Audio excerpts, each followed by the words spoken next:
back over. Admit all. Here we are. Turn on the recording. Back over. Let everybody join. And Oh, here we are. turn on the recording. Back over. Let everybody join. And Oh, here we are. recording.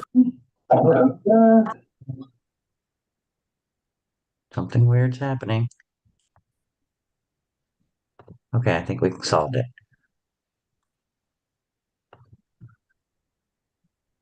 Still letting people in from the waiting room. Give it just another minute.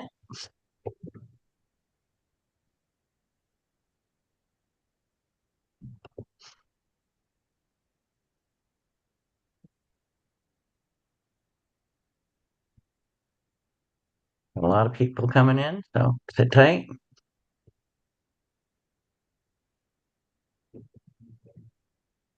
Okay, everybody's in from the waiting room. Stephen, you have the floor. Thank you very much. The January 5th, 2026 meeting of the Oregon Country Fair Board of Directors will come to order.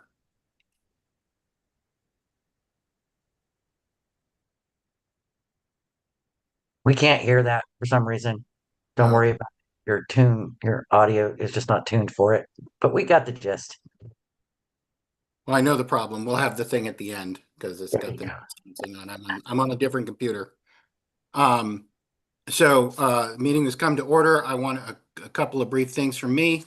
I am ill. If I cough or hack or otherwise seem to be a little out of it, please forgive me. Also, tonight we're doing guidelines.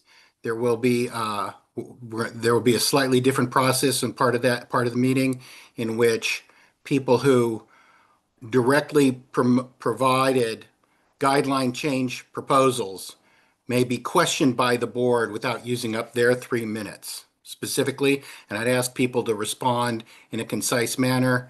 And then lastly, I'm going to ask people, everyone, if you are not on the board or staff or myself, please turn your cameras off. We don't have, we only have those people with their cameras on.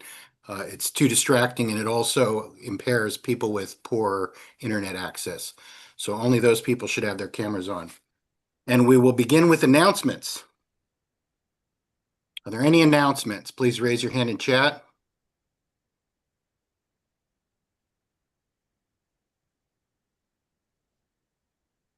AJ.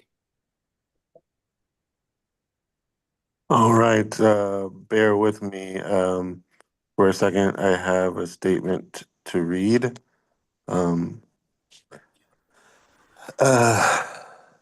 This message is from. I'm getting some feedback here. I'm not sure I'm hearing myself repeat every time I say something. Can you guys hear me? It was from Steven's microphone, I think. Can you guys hear me now? Okay. Are you still hearing an echo? Okay. Why don't we AJ, it's fine if Stephen leaves his microphone off, I think. Okay. All right. So this message is from the Ritz sauna management team. And it goes as follows. As many in the Fair family have heard over the last few days, George Braddock suffered a serious stroke on Tuesday, December 30th, and was taken immediately to the hospital. He has a strong team of medical advocates, and in agreement with his family, he was moved to Comfort Care yesterday. George and the Ritz management team have been preparing to celebrate our 2026 50th anniversary, and this is devastating. The Ritz leadership around George have been Fair family for decades, and our crew is deep, and we all share George's commitment to our essential place in the OCF. We look forward to seeing you all in July. If anyone has questions about George, please reach out to the Ritz Sauna, and they have an email address here, ritzsauna@gmail.com. As your board president, I just want to also follow that up by saying we wish George well, and please send your positive energy and healing energy towards he and his family. Um, we're gonna have a lot of serious conversations tonight, but don't forget that we're here for a quick second and we all get hurt and pain, but love each other, take care of your family, take care of each other, and don't forget to tell people that you love them when you get a chance. Thank you. I put on a different headset, so see if that solves the echo problem. John Steinhardt. Yeah, this doesn't really sound very good after that announcement because I'm really upset about George, but I did want to wish everybody a Happy New Year. And with working on guidelines tonight, we're kind of on the path for the 2026 fair, which is exciting. So thank everybody who's working on that. Thank you. Thanks, Norma.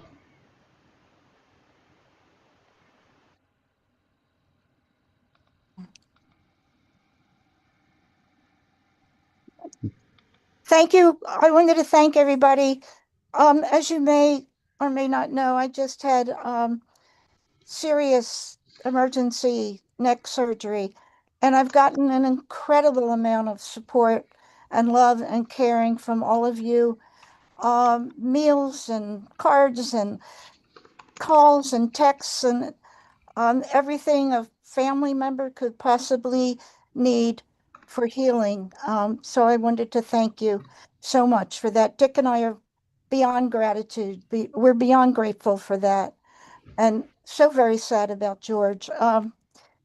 He was in the hospital the same time I was.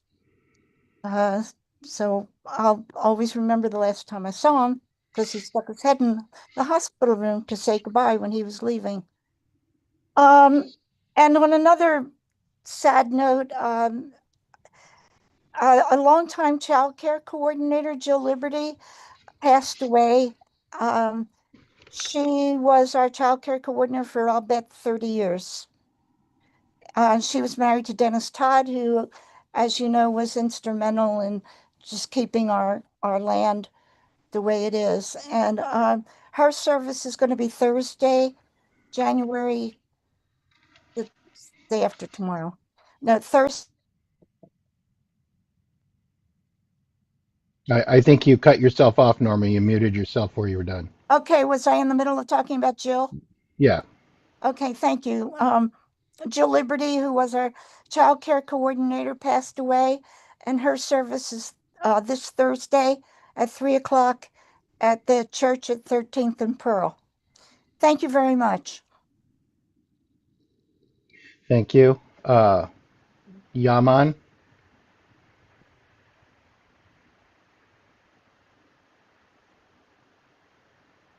Hello? Hello? Hello. We Can you hear all you. hear me? Yes, we hear you. Okay, thank you. Well, first, it's so very tragic about George and Norma. Oh, damn it. Damn it. But I was going to announce my birthday benefit concert. This year, I'm doing it a benefit for Beyond Toxic, who is an environmental group, and Brad is on the board of directors. And it's going to be a week from Friday, January 16th, from about 8 to midnight over at concert at Cosmic Pizza World Pies. And my booth band from the fair will be playing, and the guitars I make.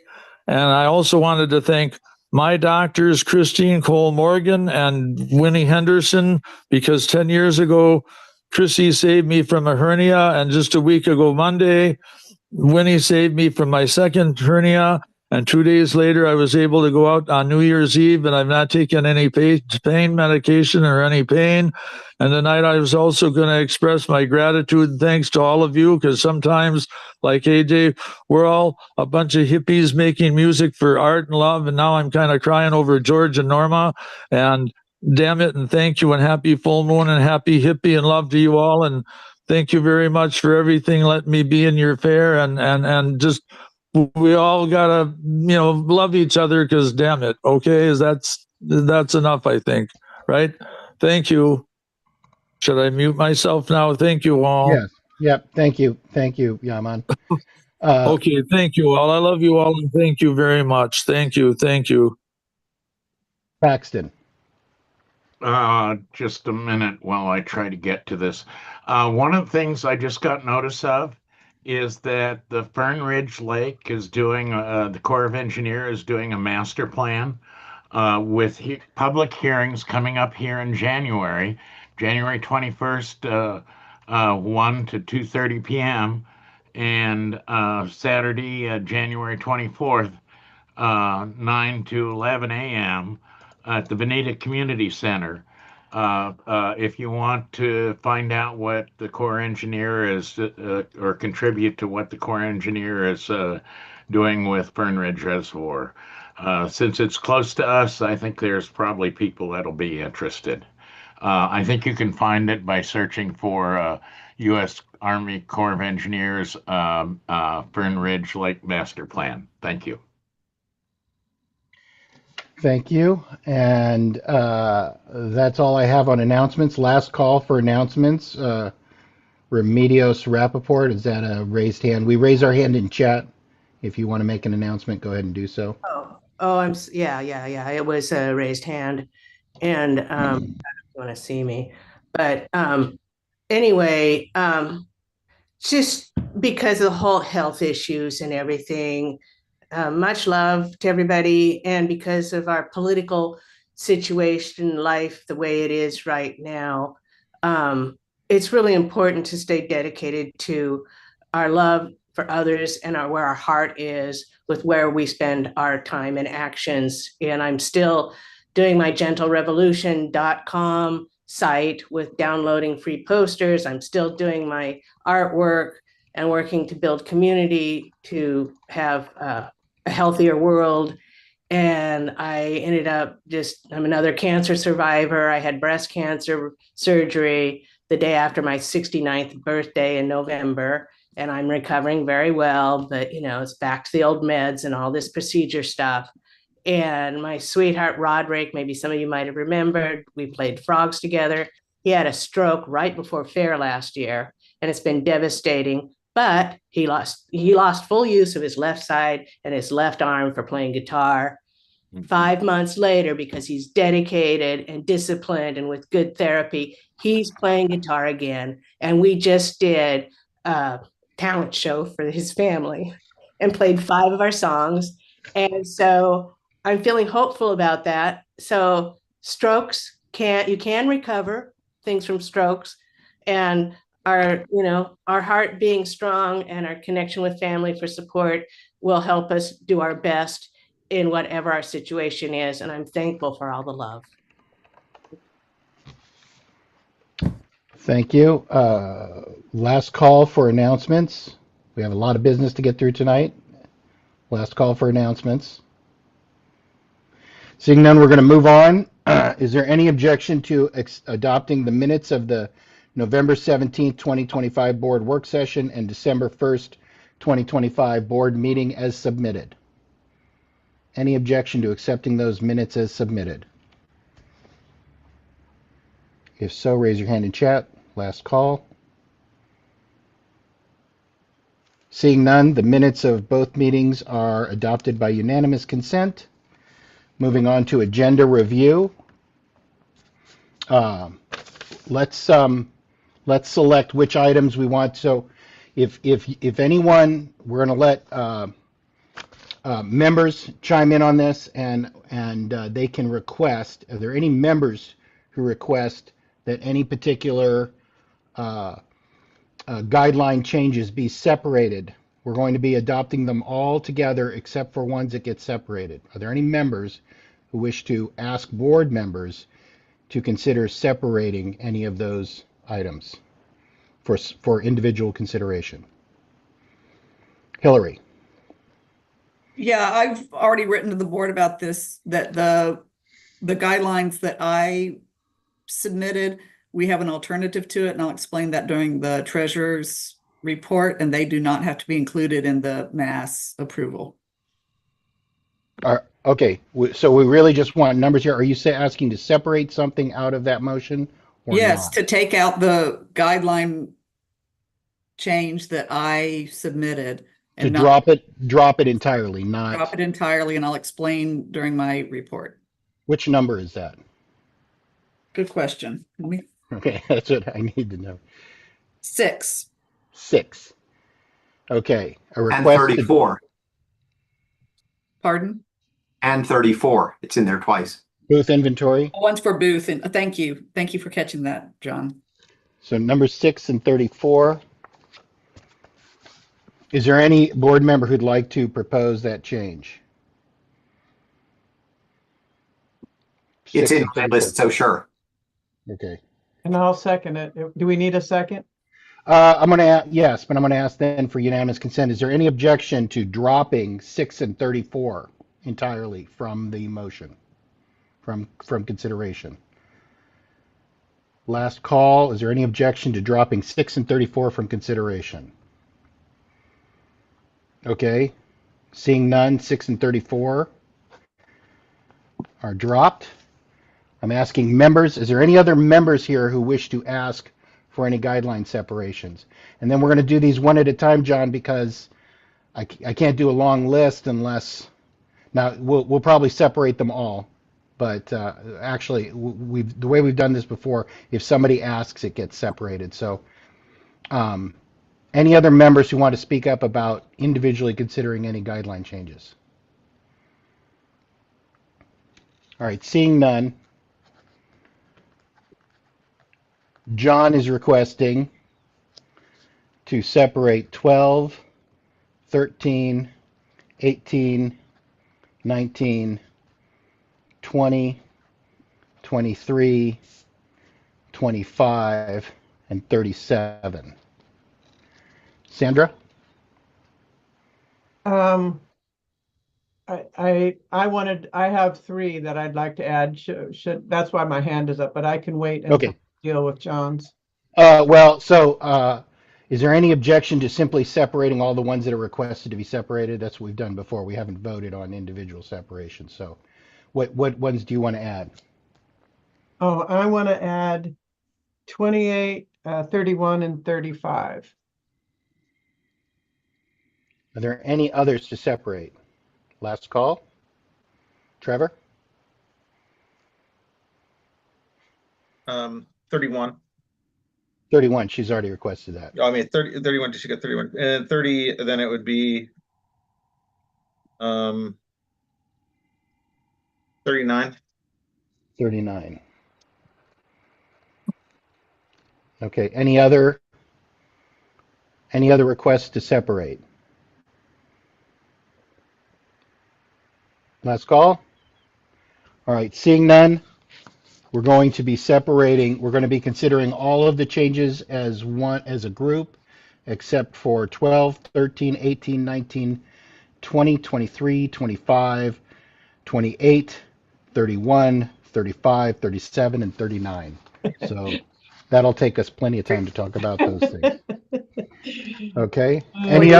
You're removing 6 as well. You forgot to say 6. That's removed. 6 and 34 are dropped. So I'm Yes. seeing those dropped completely from the proposal.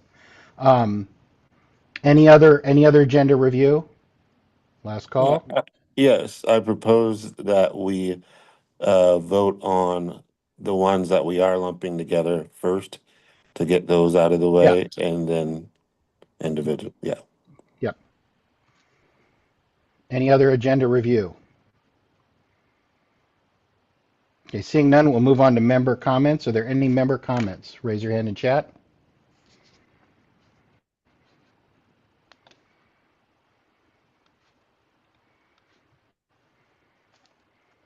Anne. Is this member input or is this comments on the agenda? This is member input specifically about things not on the agenda, not in old business. Okay, this is my member input is I want to thank for all of the old Fair Family News that have been put in the archive folder on the web. I found it very useful, although I haven't found what I was looking for, but I found it very entertaining. And I really recommend that some of the board look at those because some of the problems are still the same from the 90s to now. But I really appreciate having access to that, and thanks to the office for getting that done. Thank you. Thank you. Any other announcements or member input? Raise your hand in chat. Last call for member input.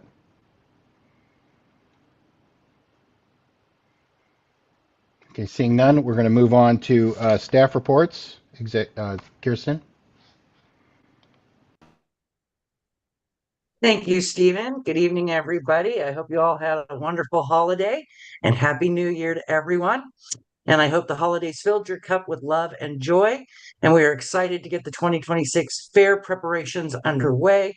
We are working hard to make it the best fair ever. But from the administration's side, I have delayed Kim Langoff, the new event manager, start date to Monday, January 12th. So next Monday, she was supposed to start today, but I delayed it until the 12th. Budget meetings have been going very well. We launch into them again starting this Wednesday. We will have a coordinator budget meeting Wednesday, January 14th to review with the coordinators the budget committee's recommendations to the board. And then we will send the board the budget for approval at the special board meeting on Monday, January 26th, 2026 at 7 p.m. As a reminder, all capital expenditures are due January 31st, 2026. The board will review those and approve those at the Monday, March 3rd, 2026 board meeting. Coordinator budget sheets will be emailed to coordinators the week of February 3rd. On the event management side, crews that we are working with on projects, we're working with the sticker booth, with the elders for a sticker booth transition. We're working on IT, water, main camp kitchen, recycling, showers, backlot showers, pre-fair kitchen meal, registration, the toilet team, and entertainment services. The 2026 Spring Fling is scheduled for Saturday, May 2nd at Wow Hall. The 2026 Culture Jam is tentatively scheduled for Thursday, July 30th through Thursday, August 6th. And the 2026 Teddy Bear Picnic is scheduled for Sunday, August 16th. As for the marketing, the 2026 guidelines, which we will be reviewing tonight, we will print 2,000 general guidelines, we'll print 1,000 booth guidelines, and we'll print 2,500 maps.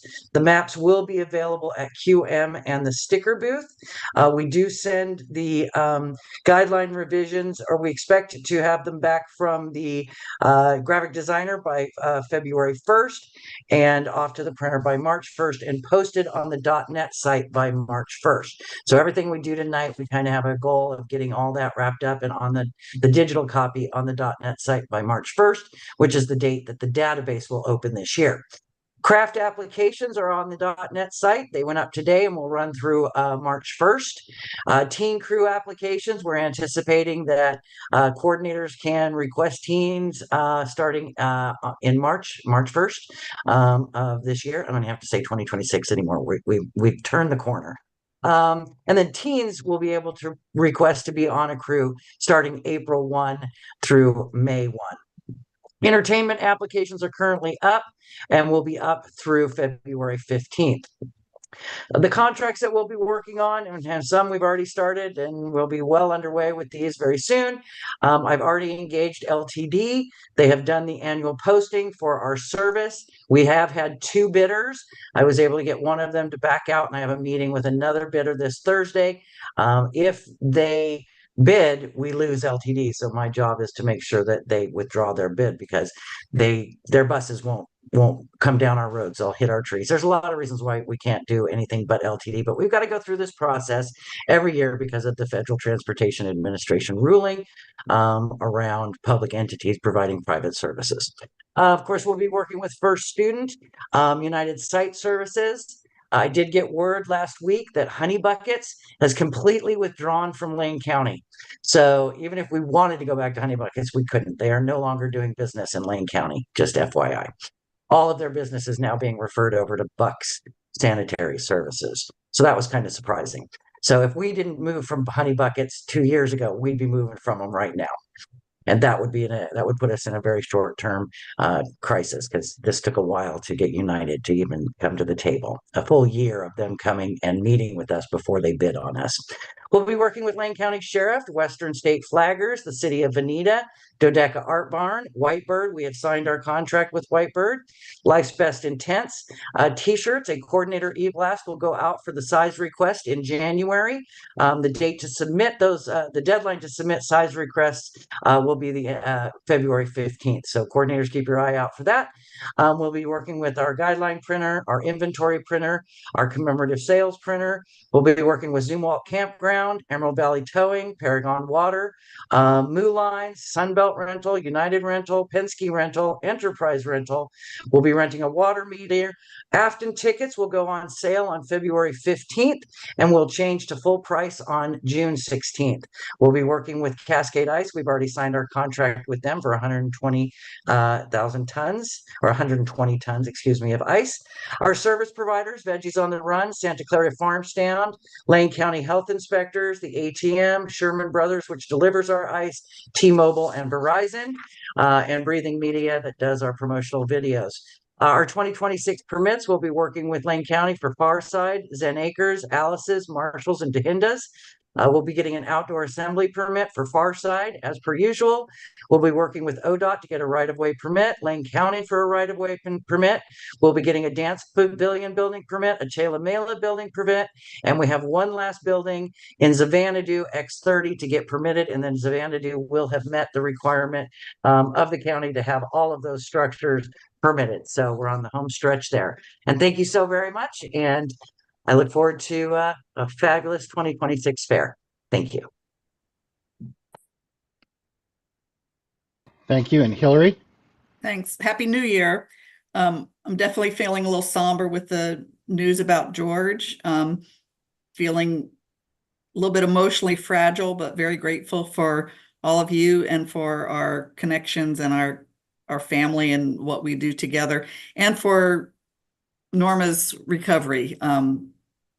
So I'll try to put that aside.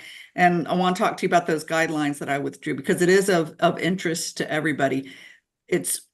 I put in 2 sets of guidelines, both in pass sales, which is the SOs and the crew sales, and most of the trade passes, and in the booth sales. So it's 2 sections, 2 guideline changes. One of the guideline changes is just a slight modification of an old guideline, which instead of just saying that you can't resell, it's a violation of the guidelines to resell inventory, which is passes or vehicle stickers, for more than the sale price. So basically that's the new guideline. It just took out some of the extraneous language. So there's that guideline.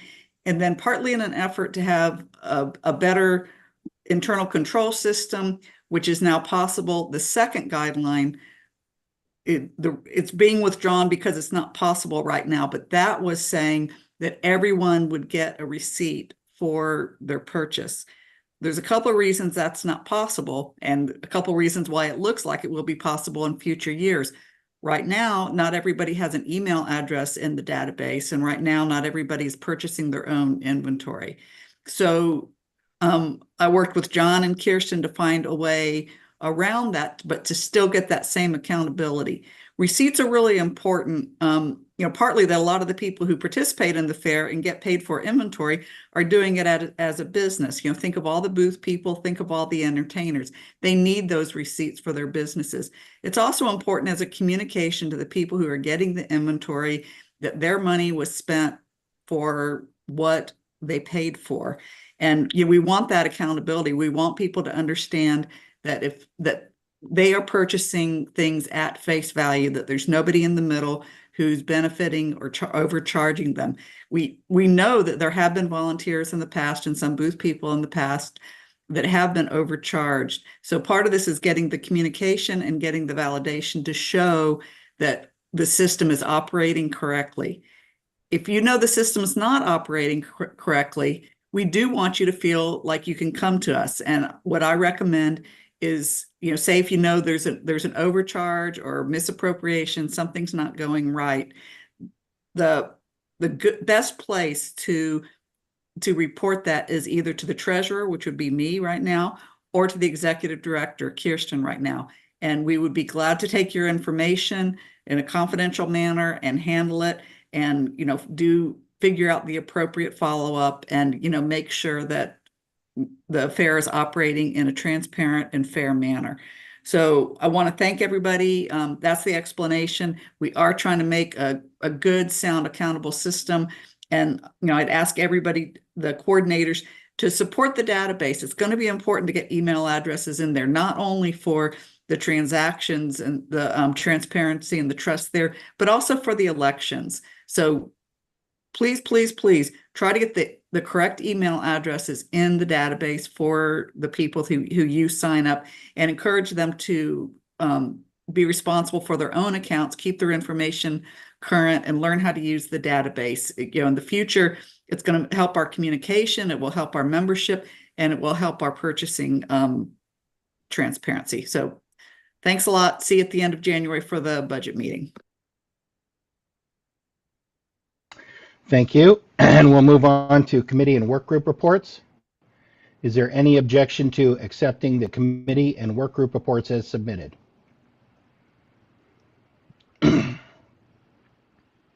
Last call. Is there any objection to accepting the committee and work group reports as submitted?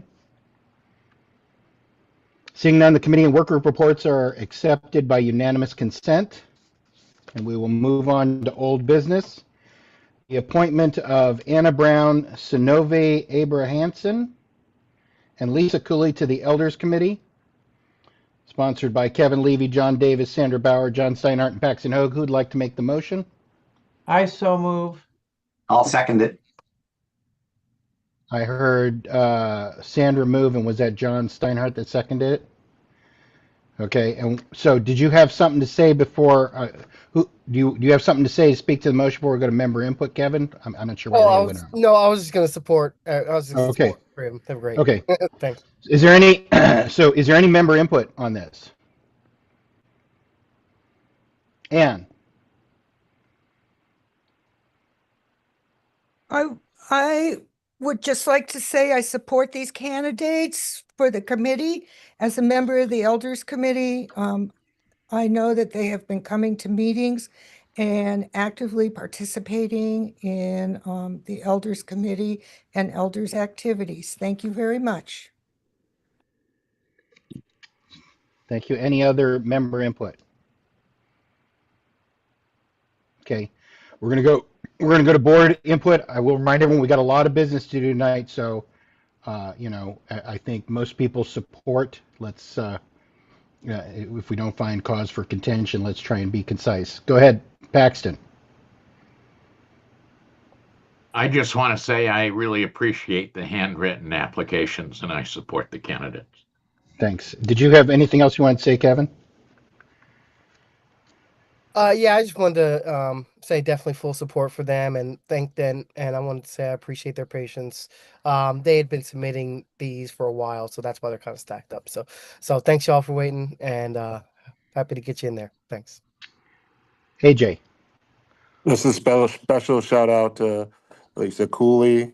That's the coolest last name, and you live every bit of it. Appreciate you. Thank you for staying involved. Any other board input? Last call. Seeing none, we'll proceed to a vote. This is to appoint the 3 individuals to the Elders Committee. Sandra. Absolutely, yes. George is not here. Paxton. Yes. AJ. Yes. John Davis. Yes. John Steinhardt. Yes. John Gowski. Yes. Trevor Ross. Yes. Teresa Vaughn. Yes. Lawrence Taylor. Yes. Kevin Levy. Yes. Indigo. Yes. And so with George absent, the motion passes unanimously. Moving on to the 2026 guidelines, do we need to read the list of those that have been separated or dropped again, or can we just move on?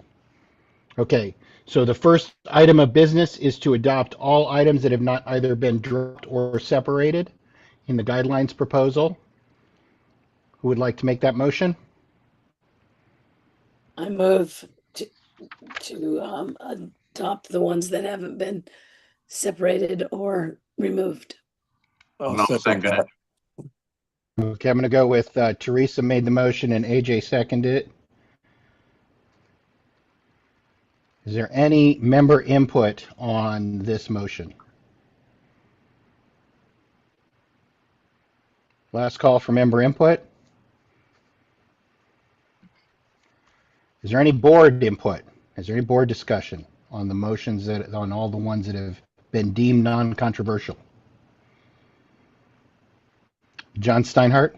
Yeah, I just want to thank the staff, especially Alex, for all of the work that they put into getting these things ready to go. Not just the ones that we're voting on tonight, but all the other spelling and language changes they made to try to make them a lot more readable to people. So thank you for all that work. Thank you. I do want to try and keep the amount of non-deliberation discussion to a minimum if we can, because we got a lot of items to go through. Is there any more board discussion on the grouped guideline changes? Seeing none, we'll go to a vote. Sandra? Yes. Paxton? Yes. AJ? Yes. John Davis? Yes. John Steinhardt? Yes. John Govsky? Yes. Trevor Ross? Yes. Teresa? Yes. LT? Yes. Kevin Levy? Yes. And Indigo? Yes. So all of the guideline changes except those that have been dropped or separated are adopted by unanimously. We're going to move on to the first item that was separated, guideline number 12 regarding signs. I am going to go ahead and share my screen so that everybody can see each guideline that we have pulled out. Okay. And bear with me because if there are revisions, I will do them in real time so that then the board knows exactly what they're voting on. Thank you.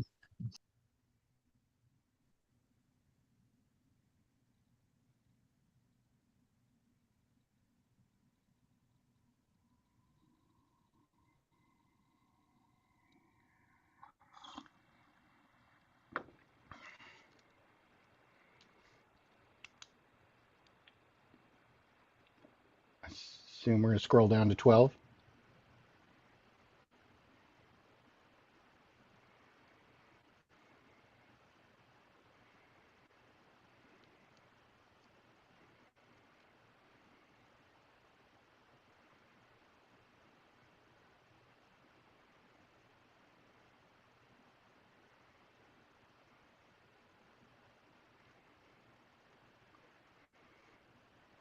Okay, we're there. Okay. So You all I think see we'll, it? Are you I all think, seeing it? yep.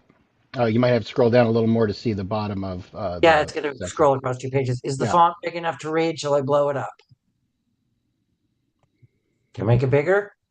If you can, that would be great. I can. I can go quite a bit bigger. I don't want to go so big. Okay. Go Right. for it. So I think the process we're going to use here is I'm going to allow John the opportunity to concisely and briefly as possible say why he wanted this separated, and then we'll go to member input and then board discussion. I wanted to separate it because I would like to make one small amendment, which is to change the language at the end that says must get prior approval from an entertainment coordinator to must get approval from, I got to find it here, from the entertainment coordinator who hired them. We have 26 different entertainment coordinators. I think the appropriate thing to get permission is from the one that brought you into the fair, not some person that you saw walking down the path that said they were an entertainment coordinator. Okay, thank you. Is there any member input on this guideline and the proposed change? Any member input? Last call. We'll go to board discussion. We'll go to board discussion. Is there any discussion about I'm just going to accept John's as basically an amendment on the table without going through the second process.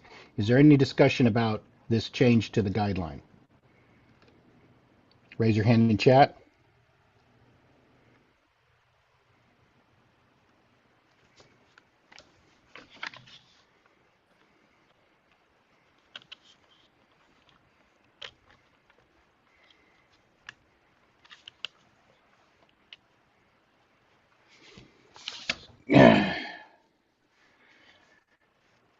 Is there any discussion? AJ, go ahead. I'm having a little bit of a technical problem, so go ahead.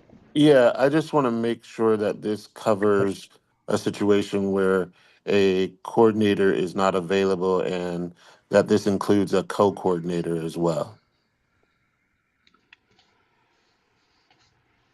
Okay. Is there any other discussion before my computer dies? Indigo.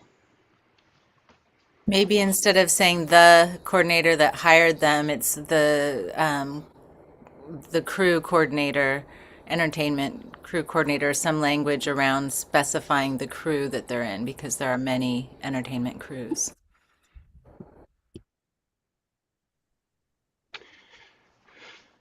Is there any way, Kirsten, that you see the language could be clearer about that? Yeah.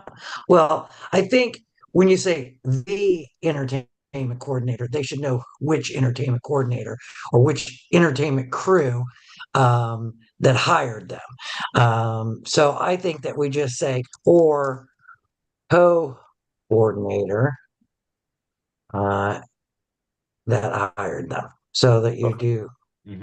Yeah. Thank you for that. Oops. Okay, LT.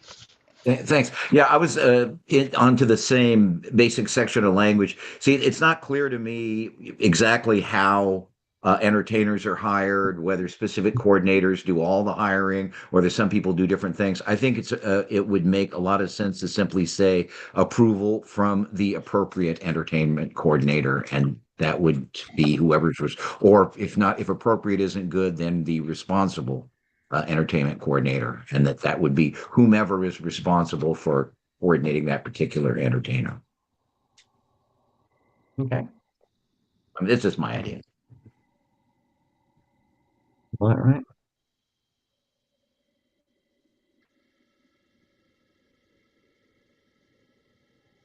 Okay. Is there any further discussion? The language is sort of getting changed as if by unanimous consent here. So if there's a change that's being made that is not liked, somebody needs to raise their hand to say so. John. Yeah, I put some language in the chat that's a little bit different. My only concern with LT's language is I don't know if entertainers coming in actually know who the responsible coordinator is. So I would be happy with from a coordinator of the crew that hired them, which allows more than one. And I see we're in board discussion, but Hillary is an entertainment coordinator. Is it okay if we let her speak here on this? Yeah, I agree with John. I think I can't see the chat, so because when I'm sharing, so I don't know exactly. From a coordinator of the crew that hired them. I don't okay. From a coordinator of the crew that hired Got them. it. Copy that out. Sorry, I'll share again in a minute. Sorry, I thought this one would be quick. Teresa. Put her hand down. I put my hand down. Sorry. Oh, okay. Then I don't have anyone in the stack, correct? Correct. Are you going to show that change again, final version here? Just a moment. You're just going to have to bear with me because I do have to make every change designated with a color and crossed out and everything. AJ, I'd like to do some of these by unanimous consent if you don't mind, since we're group editing anyway.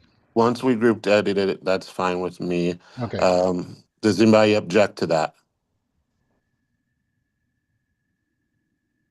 We'll give it a try on the first one here and see how it goes. So, Okay. is there a last call for discussion? Seeing none, is there any objection to accepting this change to guideline 12 as amended here? You need a period at the end. Sorry, thank you. We'll catch that. That gets caught in graphic design too, and proofreading. But thank you. Okay. Anytime you see an error, please let me Last call. know. Last call. Is there any objection to this change to the guideline proposal? Seeing none, it's adopted by unanimous consent. Is there any objection to adopting guideline number 12 as amended? Raise your hand in chat. Last call. Any objection to adopting guideline 12 as amended? Guideline change 12 as amended. Seeing none, it's adopted by unanimous consent. Let's move to number 13. Real quick, if we can just make a decision right now, is there any objection to doing this process with the remaining, by unanimous consent with the remaining pieces we have here? This is a question for the board. No objection. No objection. No objection. No objection. Let's do it. No objection. All right, thank you. Thank you. Okay, so moving down to number 13 now. Was this also yours, John? Do you want to say why you asked for it to be pulled? Yeah, I actually wanted to pull this one because I'm not in favor of it. I haven't seen glow sticks at the fair in a long time, and while they're not great, I'm seeing a lot more other sources of single-use unrecyclable plastic, like the stuff that covers everybody's batteries and LED strips now instead. And I would prefer to have a more comprehensive section in the guidelines in the future that listed what items we prohibit on site. And I know the board passed a motion on this years ago, but not every board motion gets put in the guidelines, and they take paper. And unless this is a really big problem, I don't want to replace one type of waste with another. Okay, thank you very much. Is there any member input on this guideline proposal? Where basically we don't have an amendment, we have a question of whether or not to debate the proposal in its entirety. Is there any member input? Lisa? Hey there. As the author of this proposed guideline amendment, the reason that I am suggesting it is that the policy was passed, and as far as I know, it is still policy, and it never got put in the guidelines, and I feel like it should be in the guidelines since it is the policy. We don't necessarily print all the guidelines on paper anymore. We're moving to electronics, so I don't think that should be a big barrier to doing this. And as far as having a more comprehensive section of things that are prohibited, I think that's a great idea. But I don't think that should necessarily keep this from happening. Thank you. Thank you. And last call for member input. Seeing none, we'll go to board discussion. Paxton. I've seen quite an increase in glow stick use in the last year or two, so I'm actually in favor of putting it in the guidelines. Thank you. Teresa. I agree with both John and Lisa. I do think it needs to be more comprehensive, but I don't see that prohibits us from accepting this. And in the future, if we need to, we can add things to it. But it sounds like having it written would be a really nice thing for those of us like working with teens, and to say it's actually in the guidelines. So I think it's a good thing to stay with. LT. Thanks. This has been the policy of the fair for almost 13 years. Glow sticks are making a comeback. I've certainly seen them. I don't see the length of this particular proposal adding even so much as a page to the paper volumes of the guidelines. It is appropriate, it is informative, and it is consistent with policy. There is zero reason not to do it. Kevin Levy. Yeah, I agree. I think I'd like to see it. I think we need a more comprehensive one, but I don't think it hurts to start here. And so at least it gets the conversation going, gets us all thinking about it again. Because it is one of those things, maybe if it's there, if people see it again, they're like, oh yeah, right, totally. Maybe we should look at other stuff. And then we can kind of get the word out there. So yeah, thanks. Okay, I can move down the stack, but I will say everyone has said that they agree with this proposal except for John, who asked for it to be separated. I don't know that we all need to repeat that. So I would ask, is there anyone who thinks that we should not pass this proposal besides John? I'd like them to raise their hand. Trevor, I don't know what your position is, but I was just gonna echo LT. thank you. Is there anyone who thinks this should be not passed other than John? Raise your hand, please. Last call. Okay. Seeing none, since this is actually not a question of, is there any objection? John, do you want to vote against this? Shall we do a vote? No, there were good arguments. Let's just adopt this one. I'm fine. Okay, so is there any objection to accepting item 13 by unanimous consent? Last call. Seeing none, item 13 is adopted by unanimous consent. Let's move on to 18. Okay. I'm going to paste a bunch of stuff in the chat for this one. There's a bunch of amendments to several of the camping motions that I have worked through with John Castlebaum, and he approves of them. So looks like the first A got disappeared. So the first part of this, which is going to show up in several motions, is basically to change the hard dates in the guidelines to things like Wednesday before and Monday after, so that we don't have to do this every year in the future. All right, why don't we deal with these one at a time because that's like not controversial. Let's deal with the changes one at a time. Is there any objection to changing this proposal to things like the Wednesday before the fair and the Monday after rather than specific dates? Last call. I will say if any members have an objection, you should speak up now because we're abbreviating this process. Okay, seeing none, that change is adopted by unanimous consent. Okay. I believe in the second one there, John had some changes in the language. I'm going to have to go look to see what actually changed from his original proposal there. I need specifics. Yeah, I'm looking, sorry. I thought I was organized, and let's see, this is number 18.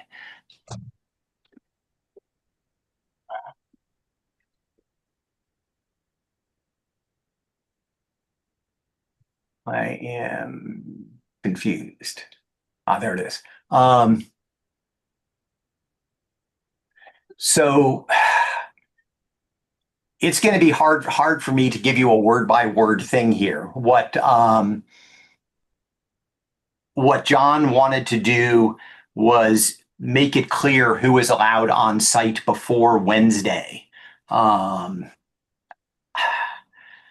I can figure it out for you here if you give me a few minutes, but I really don't want to take this much time on it.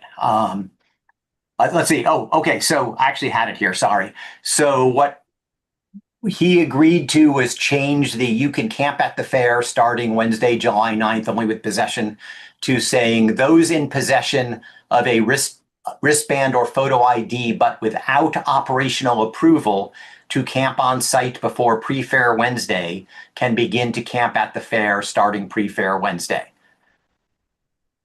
So I think that Wednesday there where it says July 9th, Kirsten, should be also before the Wednesday before the fair. Yeah, but the whole sentence is changing, I think. Yeah. Yeah, can you put that in chat so I can grab it? It is in chat. Okay, I can't see chat while I'm sharing, so I have to jump out and I have to go grab it.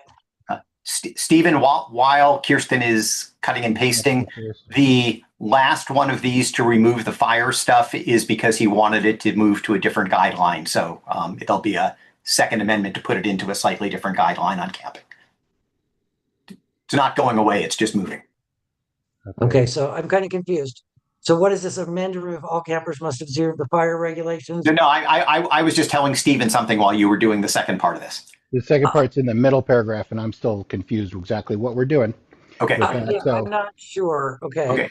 So I'm going to So the original language here is you can camp at the fair starting Wednesday, July 7th, only with possession of a wristband or photo ID. And that was changed to those in possession of a wristband or photo ID, but without operational approval to camp on site before Pre-Fair Wednesday can begin to camp at the fair starting Pre-Fair Wednesday. The intent here is that just because you went into town to the office and got a wristband a week before fair doesn't mean you're allowed to camp on site before Wednesday. the operational approval to camp on site before Pre-Fair Wednesday, comma, can begin to camp at the fair starting Pre-Fair Wednesday. And then this part is supposed to go exactly where? So there's a, hang on, let me pull up the original here. You can camp at the fair starting Wednesday night with the possession. That's what's supposed to go. And then that whole amount is supposed to insert there. Yes. So that sentence goes away. Is that correct? Mm-hmm. Scratch that one. And then we're going to take this whole paragraph that you wrote and insert it there. Is that correct? Yeah, and that includes the following sentence that says those without operational approval to camp post-fair have to be off-site. Then we go. Control V. Okay. The original language that was submitted would have made it so even if you worked in decon, you had to be off-site, and wanted to fix that.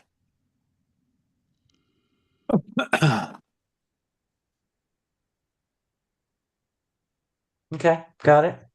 So that is the change you want. So we are striking this sentence. You can camp at the fair starting Wednesday, July, inserting those in possession of a wristband or photo ID, but without operational approval to camp on site before Pre-Fair Wednesday, can begin to camp at the fair starting Pre-Fair Wednesday.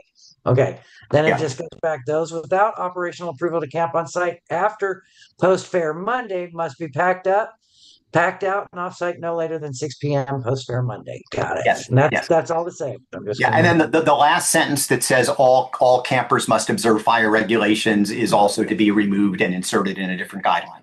Okay, so just a second. Let me go ahead and just highlight this whole. So we're doing one at a time. So let's just stick first with this when you can camp on site.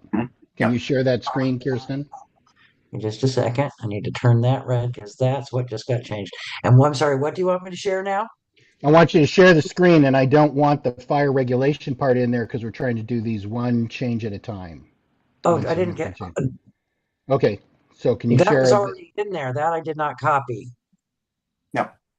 Okay, let's share a screen so we all know what we're talking about. That's the. Oh, I'm sorry. I thought I was sharing. I thought you guys were seeing what I was doing. No. It's like, oh, you can see what I'm doing. I'm so sorry. Yep. Again, keep me on my toes there. Okay. So I thought I was doing this while you guys were watching, but you weren't. So we struck this sentence. Mm-hmm. Okay. We added all of this in there. Okay. Mm-hmm. And then now we're at the all campers and their belongings must be packed out and off-site limited 6 feet. Okay. And then we changed July 13th, Monday after fair. Okay. Take out the sentence you're pointing at right now. It's covered by the sentence before. So get rid of this whole sentence right here. Yeah, because that's okay. Strike. Okay. And then what were we doing with that sentence? Let's leave the last sentence, or we're just talking about this change now. Okay. So this is about when people can camp. Is there any John Pincus, go ahead.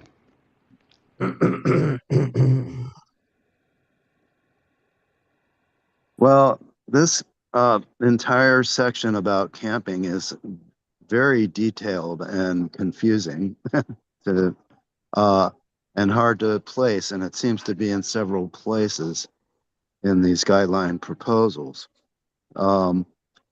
And I think you might want to consider tabling this portion of the motion till it can either be simplified or at least understood by many of the people it will affect. Previously, people were able to pack down by the picnic time, and this apparently is eliminating that option.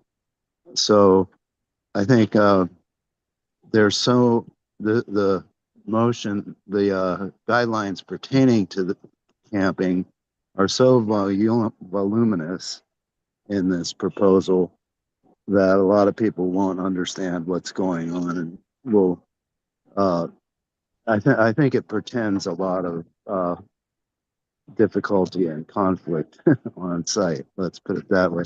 Second of all, I don't know which portion, I have lost track of which portion pertains to who approves people to camp on site, but we have at a certain point hundreds and then thousands of people.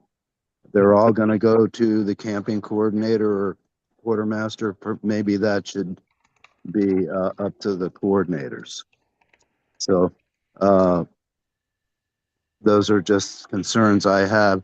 It's really there's a lot of detail and complexity, and I just glancing through it, there's real potential for confusion and conflict. So I think this portion needs to have some editing before the board votes on it.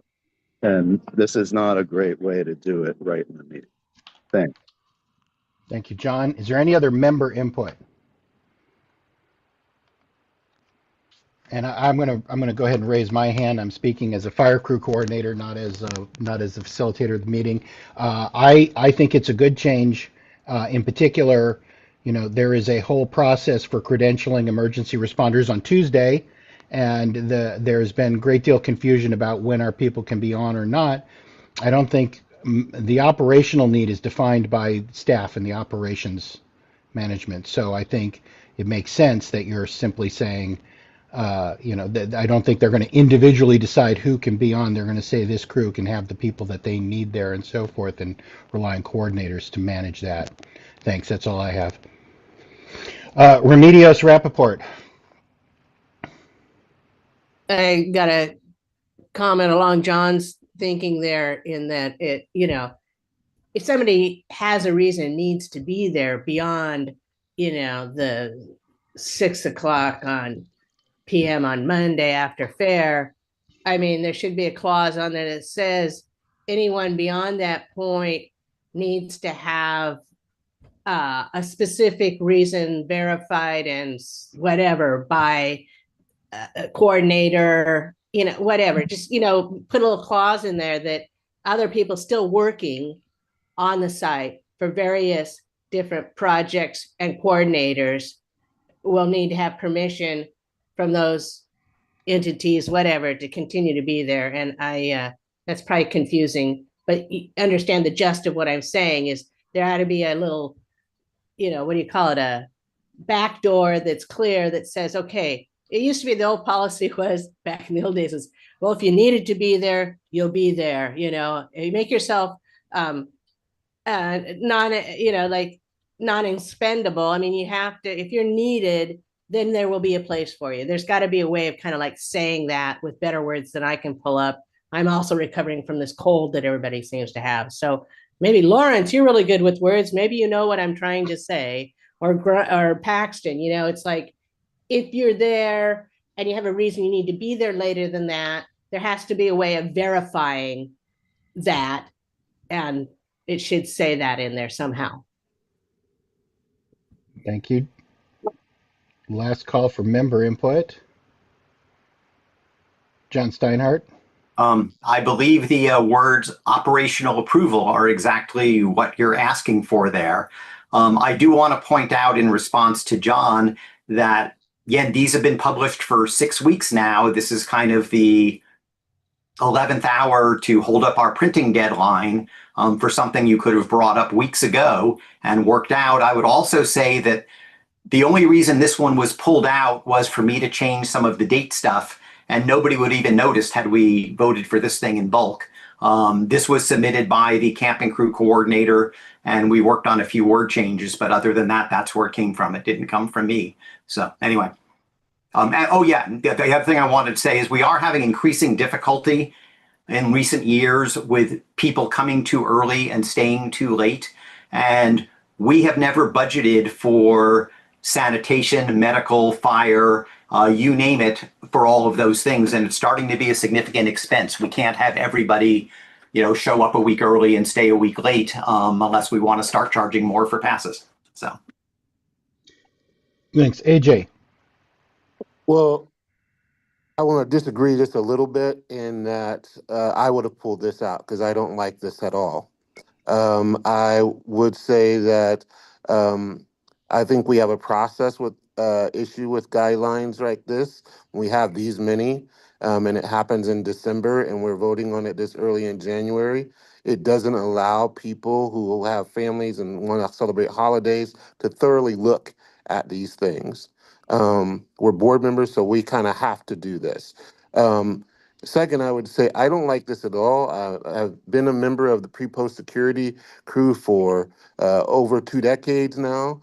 And one of the issues that we have is that we have a lot of people that are a part of that crew that start work on Tuesday and have shifts on Monday. So trying to figure out whose tent or whose campsite should be there at what time or not, it's a struggle.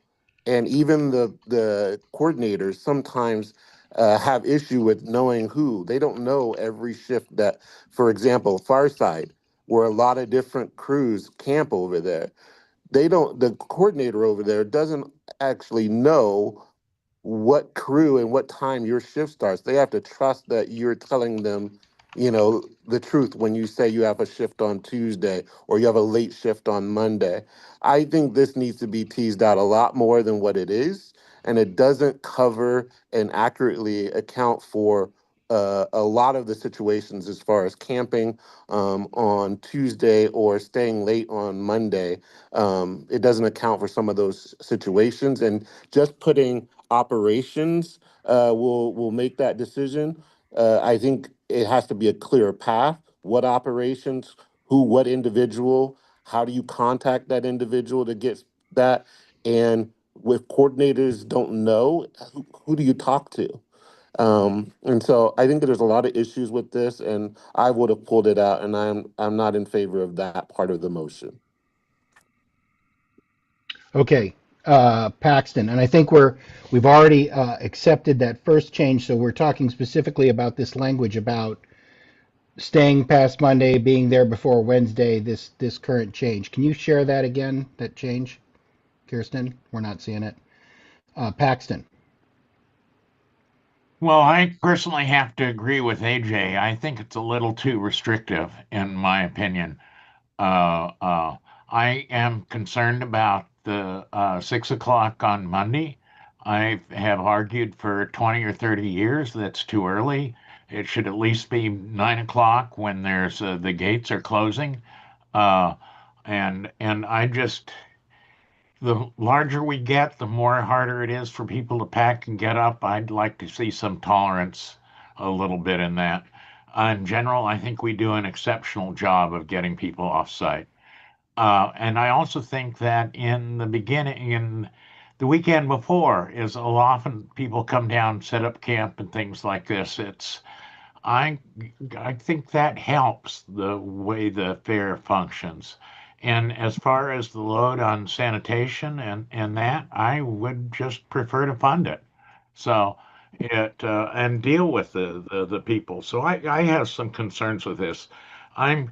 If we go with the regular process that have picked of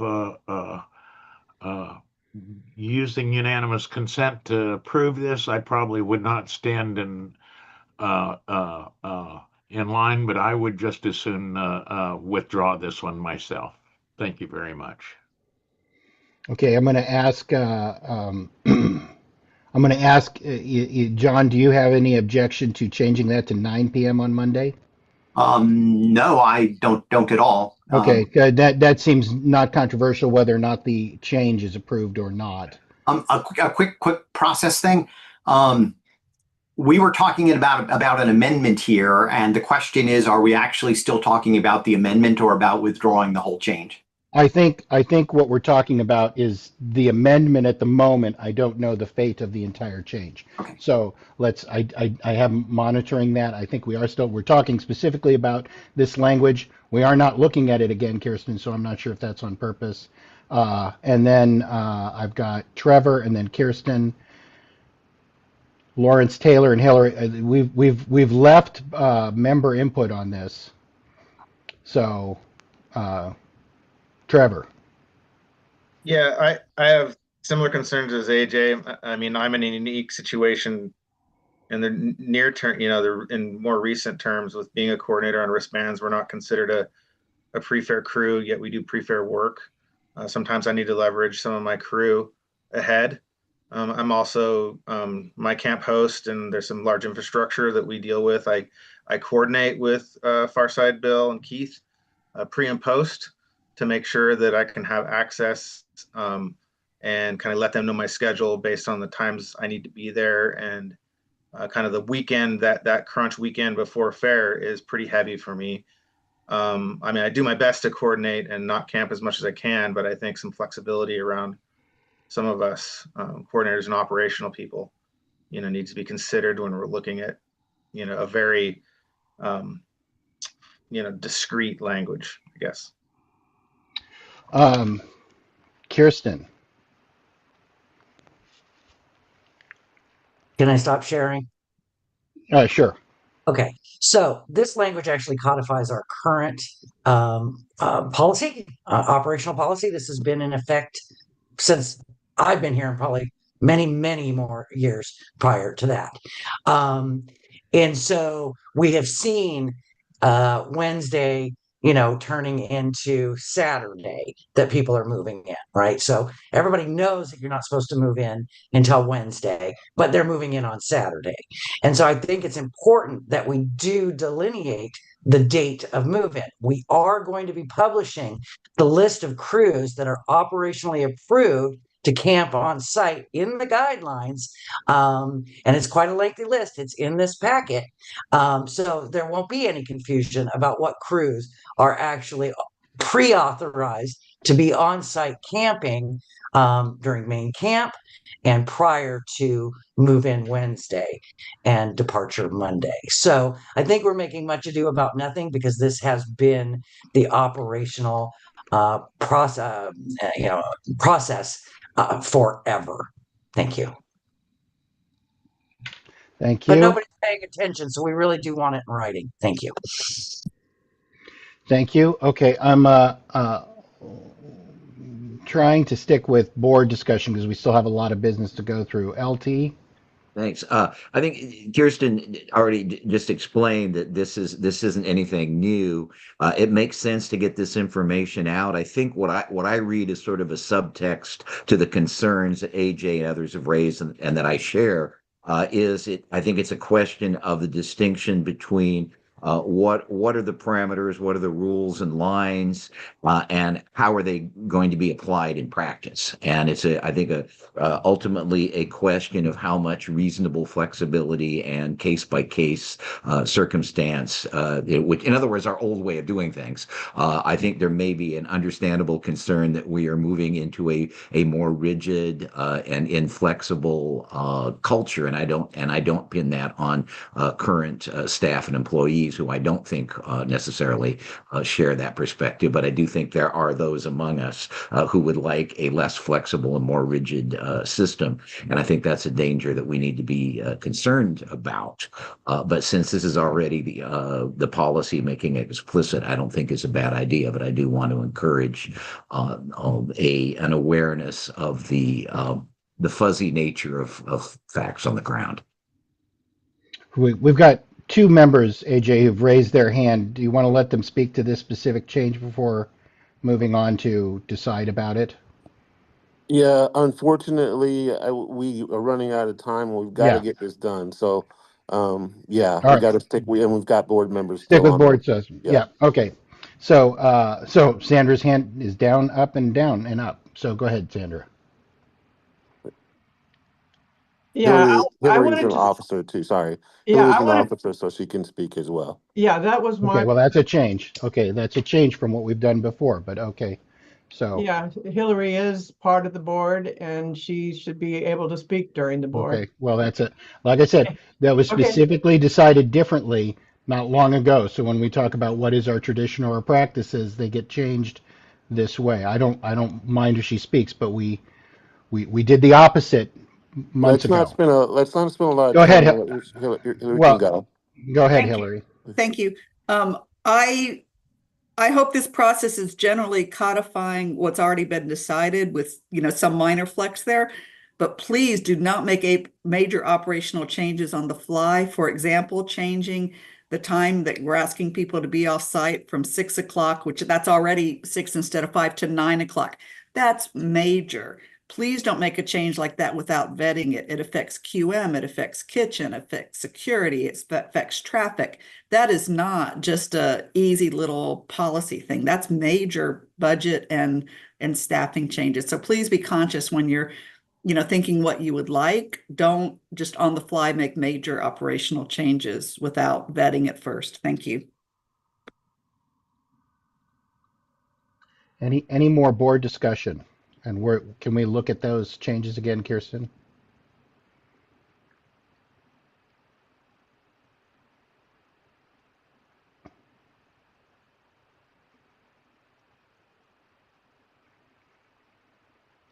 Okay, so this still says 6 p.m. If we just heard, I imagine there would be some contention around changing it to 9 p.m. anyway. Is there any? I see no more board discussion. Given the nature of discussion, we're not going to do this by unanimous consent. We're going to take a vote on whether or not to approve this particular change to the proposal as an amendment. So,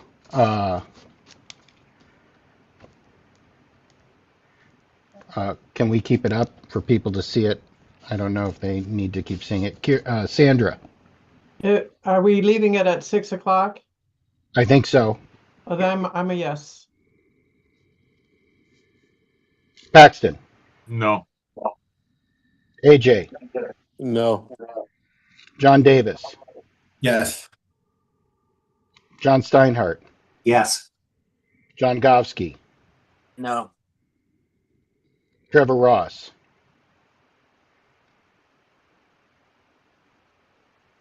Sorry. Yes. Teresa's, are you with us still?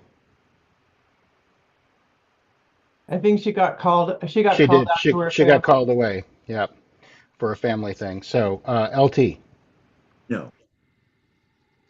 Kevin Levy, I'm a yes. and Indigo. Um, 6, 7. 6, 7. 6, 7, Indigo. 6, 7. God, yeah, pretty much 6, 7. Yes, no. It's already there's what 4 or 5 of you said no. So, Let's just vote. I'll just say no because we're already there. Okay, so this change fails.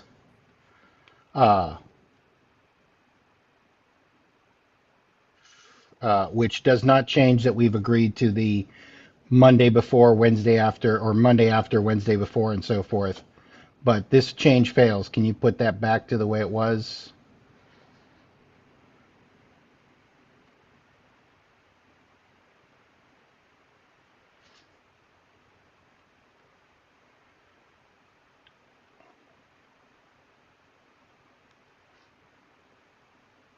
You should be able to just Control Z your way back. It is now done. Back to the way it was supposed to be. Okay, except we did agree it will be starting Wednesday before fair, and which you got July 9th still in there.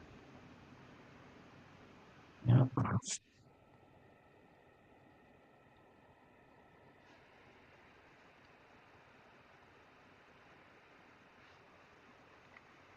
And everything below here at the bottom, that's gone. That wasn't.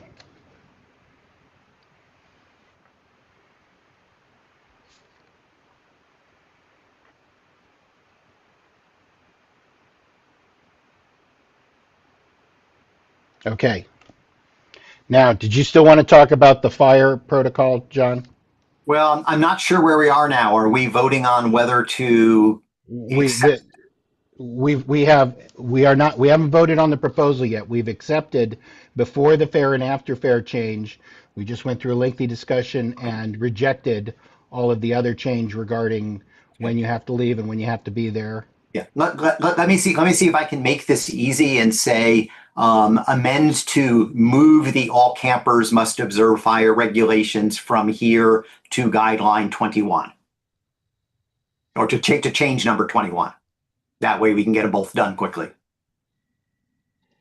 So we'd be moving that to fire safety protocol section 53, if I understand this correctly.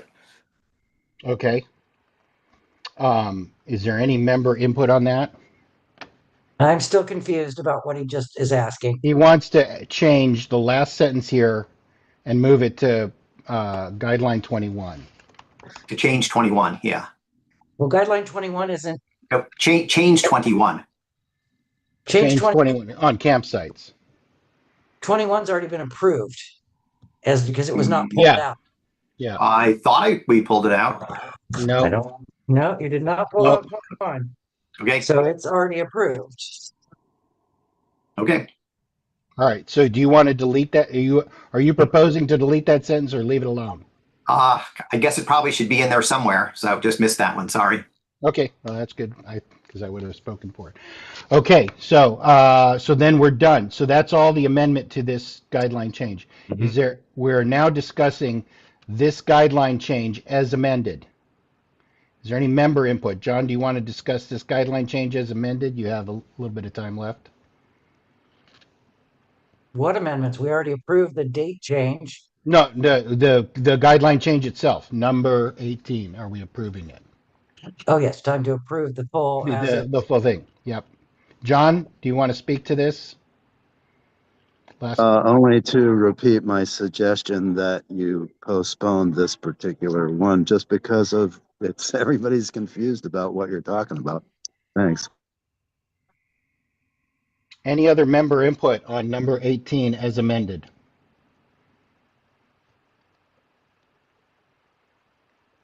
Is there any board discussion on number 18 as amended?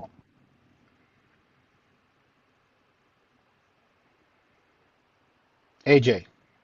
Yeah, I just would say that I don't like the I don't like this guideline. I like the last pair or sentence there about the fire thing, but I didn't like the amended. I don't like this one either. I think it needs more work.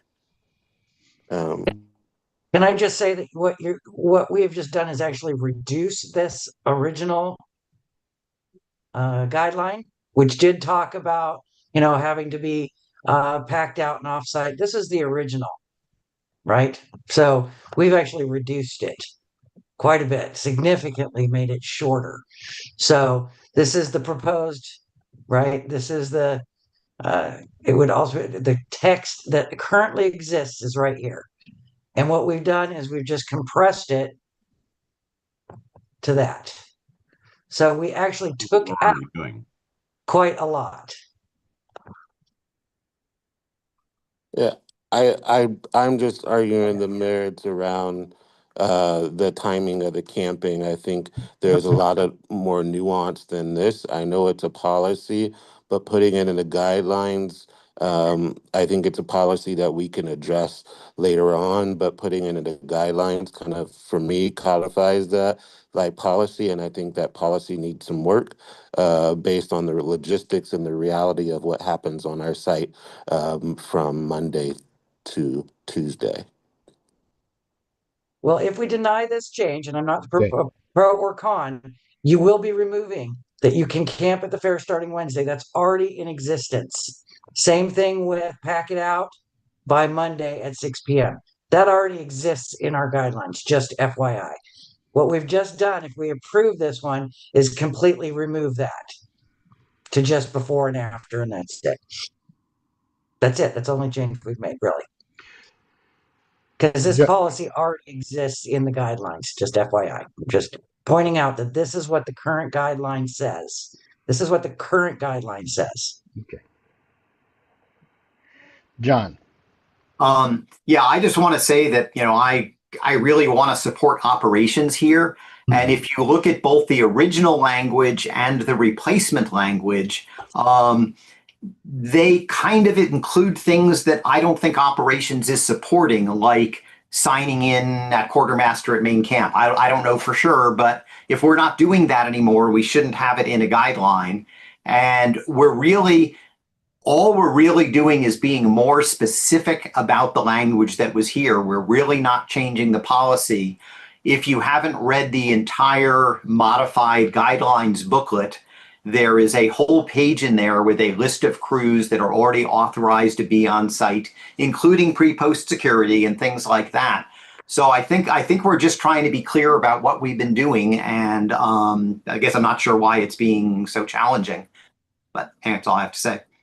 And we do want people to check in so that we know that they're on site. Yeah. So that is not something we would want to take out. Sandra.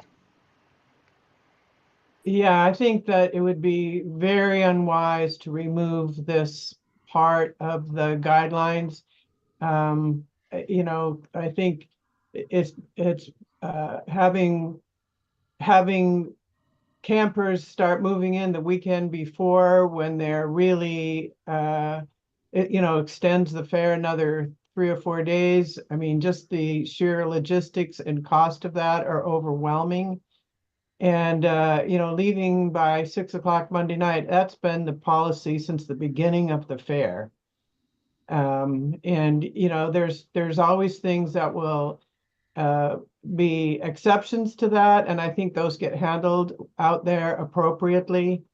And I think that I really hope that I don't know what the process is at this point, if we just revert to the original guideline, if the amendments don't pass, but I think that we should do that. If we need to have a bigger discussion about it somewhere between now and next year, then I think that we should put together a work group or something like that, some kind of a task force to discuss it more thoroughly. But I think we should pass this, make sure this guideline is codified for this year, and make whatever changes we may want to make to it in the future. That will take some time and thought to change such really long-standing policies. And I don't think we can do it in the next month even. I think it'll take more than that to really talk to all the involved parties. I think what Hillary had to say was really important. There's a lot of there's just a lot of unintended complications, to making huge changes on the fly like this. So I would urge us to pass this one, and then do whatever work we need to do over the next year for the next set of guidelines. Thank you. AJ. Just for the people that kind of feel the way that I do about this, and the struggle we have when we work before and after fair to just set up our camp and stuff like that, I could agree to this if we can at least add in those approved groups to this guideline, so that when and if this guideline is used to keep somebody from camping, they don't have to go searching down to another guideline to point out they're approved to camp there. So if we can add which crews, or if you have that list available to this guideline, that clarifies it so that it's within that same guideline, and it doesn't cause the kind of confusion that I think I'm trying to avoid here. Okay, Kirsten. Yes, please see guideline revision number 9, which lists all of the pre-fair crews. pre and post fair crews that are allowed. So this guideline was just approved in bulk. It's number 9, general pre-fair crews. It lists, I'm just going to give a guess, 2, 4, 6, 8, 10, 12, 14, 16, 18, 20, 22, 24, 25 crews that are automatically pre-authorized to be at pre and post and camping. So it's in a separate section, but we are articulating now for the first time ever the crews that are pre-authorized to work during pre and post fair. So guideline number 9, which has been approved, we will now be publishing for everybody to see what crews and pre-post security is listed as being eligible for camping pre and post fair outside of the standard Wednesday move-in date. So that's my amendment then, to add a section, a sentence to this guideline that just says, maybe it just says, see approved list on guideline 9, or something to that effect in this guideline. I can't tell you what that number is, but we can just do that without having to ask the board to do that. So until we assign numbers to each guideline, so in here it says it's guideline change number 9, but the number it's going to be in the guideline, it's probably going to be something nowhere near number 9. So we can definitely put a reference to say C guideline number, and it'll be different than number 9. Let's see if it even gives me, as of right now, it's guideline. It's on page 8 and section 7. But when we're done, it may not be section 7. But we can include a reference to the guideline that specifies what pre-fair crews are. Let's so to simplify this, we can simply say, if there is no objection, the proposal here is to see, camping before and after the fair is limited to working crews and booth participants subject to operational approval. I believe this is where you want the sentence, correct, AJ? And say see guideline and then number to be determined for the pre-post list. Is that you're muted, AJ? Is that what you're seeking? Yes, something that just refers people to that list, wherever it's going to be. Okay. Is there any discussion about specifically adding that? See approved, to the see guideline TBD, for the TBD for the list.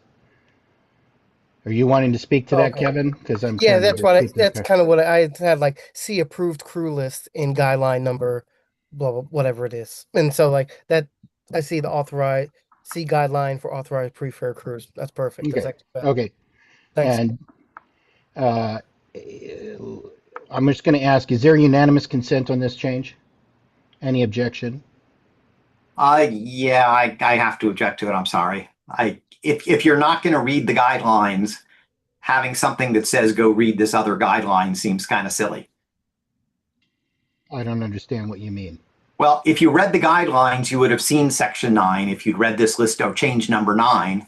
And if you're not going to read them, are you going to read the other one? It just, every single guideline can't say refer to every other guideline. If you're not going to read the book, you're not going to read the book. Okay. LT?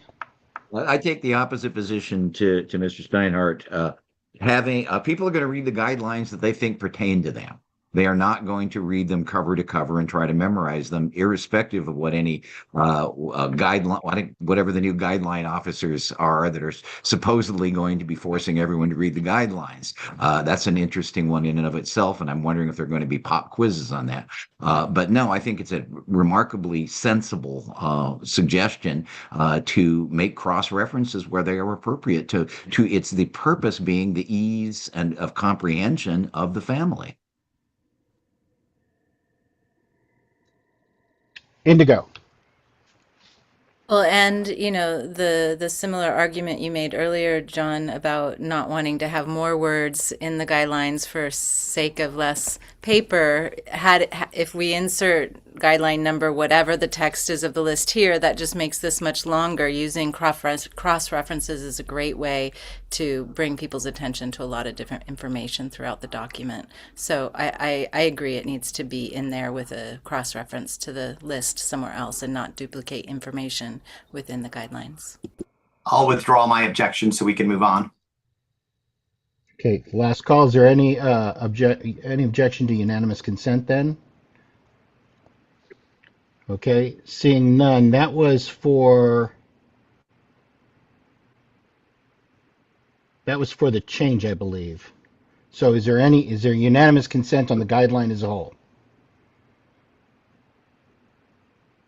Seeing no objection, number 18 is adopted by unanimous consent. Let's move on to 19. We have quite a few to get through, so let's try and be concise. John? 19 wasn't one of mine. 19's yours. Is fire crew. Oh, that's the one that I brought up. Do you have the language that I sent? It's going to give me just a second. Every time I go back and forth, I gotta scroll and yada yada yada yada. Just a second. Okay. I can put it in chat. No, you can put it in the chat, but I can also grab it out of my email. So, improved language. Do you want current or you want? Let's just go with your first one. Improved language, yeah. Yeah, just the improved. Control-C. Let me jump over here. I'm going to put it in show how the revised, and this is your improved language. Only fires that receive permits from OCF fire are allowed on OCF. No other campfires are permitted for all use of fire on the OCF site, and fire safety review the fire safety protocol guideline number 53 below. So and you can take out the word below. So do you want me to speak to this, or is it some board member to speak? Because Looks good to me. The issue is that the campfires is an old protocol. We already redid the fire guidelines, so they cover much more comprehensive on the use of fire on site.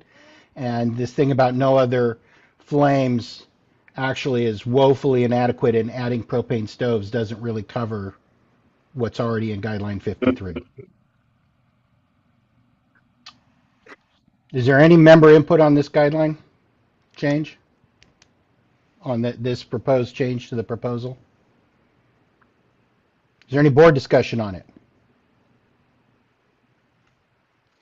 Last call for board discussion. Can we, is there any objection to unanimous consent on, we're going to say that is then, the proposal is modified by unanimous consent. Is there any objection to adopting proposal 19 as amended? Last call. Seeing none. That was easy. Approved by unanimous consent. So we are now moving on to number 20.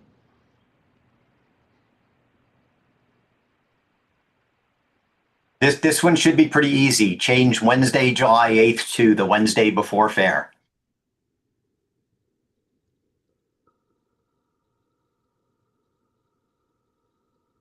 Is there any member input on that change? Is there any board input on that change? We already approved this verbiage change.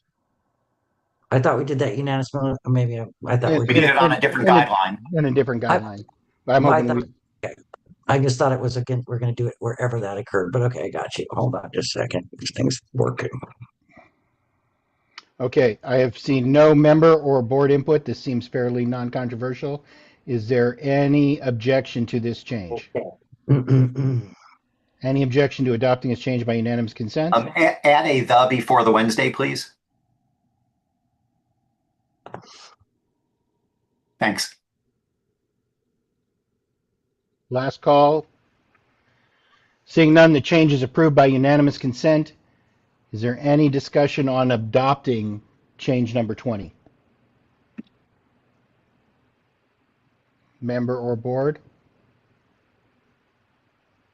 Seeing none, is there any objection to adopting proposal number 20 by unanimous consent? Last call. Okay, seeing none, number 20 is adopted by unanimous consent. Let's move to 23. Okay, let's do the easy of these ones first. In the there is no further vehicle camping paragraph where it says pre-Fair Friday, the pre should be removed. It's Fair Friday, not pre-Fair Friday.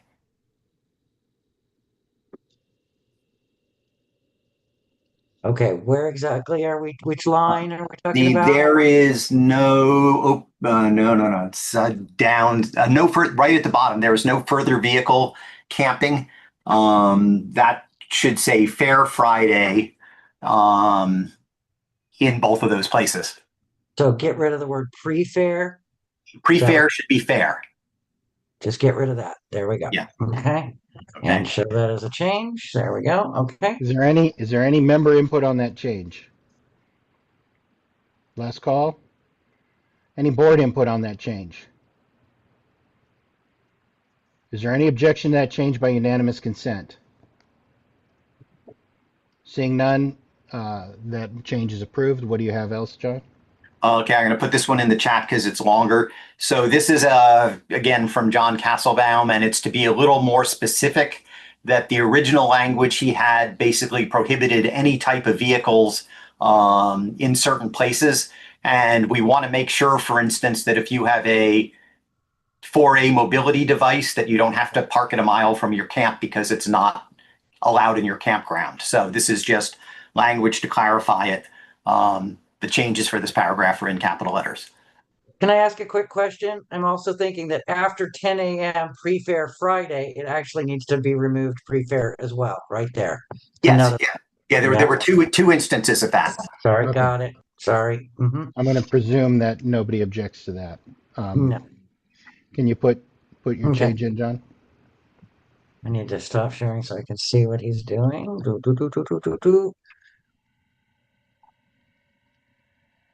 Waiting for John. Okay. Huh? Are you putting something in the chat for us? It's in the chat. Sorry, it isn't. I forgot to hit enter. Okay, there it is. Yeah. Sorry. Yeah, Okay. no. There Okay. we go. Okay, let's copy that out. Only vehicles that are slept in. So let's grab this whole thing. All right. Now tell me exactly where I'm supposed to insert this. Okay. If you bring up the language, it's the original language with the stuff in capital letters added to it. It's just to make sure that the exceptions are documented so that nobody gets in a fight over it. Am I in the right place? Okay. Only vehicles that are Hold on. Okay, I'm still not following where I'm supposed to put this. First paragraph on the second page of it where it starts only vehicles that are slept in. Thank you. So right here, I'm going to knock this down just to create some separation so we can see. So only vehicles that are, and that's to replace this whole paragraph? Yes. Okay, so we're going to strike through that whole paragraph.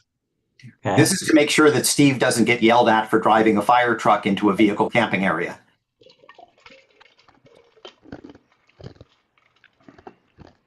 Kristen, you're not sharing. Oh, am I not sharing again? Gosh darn it, I'm sorry. I'm sorry. I think I'm sharing. I'm thinking you're seeing me and I'm not. Hold on. Sorry. Just a sec. Bouncing back and forth. So it's done. Share. There we go. Okay. So okay. This was the original paragraph right here that we just struck. And then this is the paragraph that we just inserted. Okay. Sorry, please. If sometimes I can't tell if I'm sharing or not. No problem. So I'm going to presume that the motion to the proposal here to change this will include. It doesn't have to be in all caps. So correct. We're not going to debate that. That's just for the ability to see it. Is there any member input on this change to the proposal? Last call. Is there any board input on this proposed change? Oh,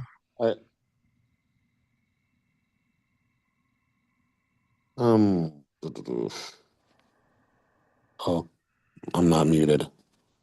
You're not muted. Sorry. All right, John, go ahead. I'll let you speak. You've got a little time left. John Pincus. Yes. So can you succinctly describe what the change is? Right now, we have a lot of people parking in a lot of areas, some of which become camping later on. So what is the actual change from the previous policy? You would Can find you that just- if you looked in the motions. Okay. Okay. Can you consolidate that description and say exactly what it is? Because I'm having a hard time understanding some of your terminology. Let me like, take a like can I vehicle camping. Okay. can I take a crack at it, John? Sure. John Steinhardt. Mhm. Okay. Yeah, let me make it clear real first that most of this language, actually all of it, came from John Castlebaum, and I'm not an expert in this sort of stuff. This is a guideline change that was submitted by Camping Crew, and all I've done in conjunction with John is add the capital letter text to make sure the exceptions were clear. And so what we're talking about, John Pincus, are what vehicles are allowed to be parked in vehicle camping areas other than the regular camping vehicles, campers. So emergency service vehicles, gators, 4A mobility devices. The point is that you can't just park a car there that you're not camping in, but there are some exceptions to only having camping vehicles in those places. That's what's being clarified. AJ, I Yeah. think that's yeah. Go ahead. Yeah, I wanted some clarity around if there's a trailer being pulled by a car, and and there's a medical situation where that car is attached to that trailer. It looks like here at the end that it's saying tow companies will disconnect that vehicle and tow that vehicle. And I just want to be clear that that's what this is saying. Is that a different? Is that this change or is that some other part of the proposal? This is at the end of this current change. It says that to maximize our limited camping space, trailer tow vehicles are required to disconnect and park in fair family parking areas. There is no car parking in vehicle camping areas. But as a part of the permitted vehicles that can camp there, there are trailers and campers, and trailers are typically pulled by a vehicle. And I'm just trying to clarify that, like, are there medical permits for a vehicle to stay attached to a trailer? Sometimes the power is needed from the car to run certain devices in the trailer or to power certain devices in the trailer that may be a medical need. Is that understood in a guide? Like, are there permits or passes for that so that that vehicle doesn't need to be disconnected from its trailer?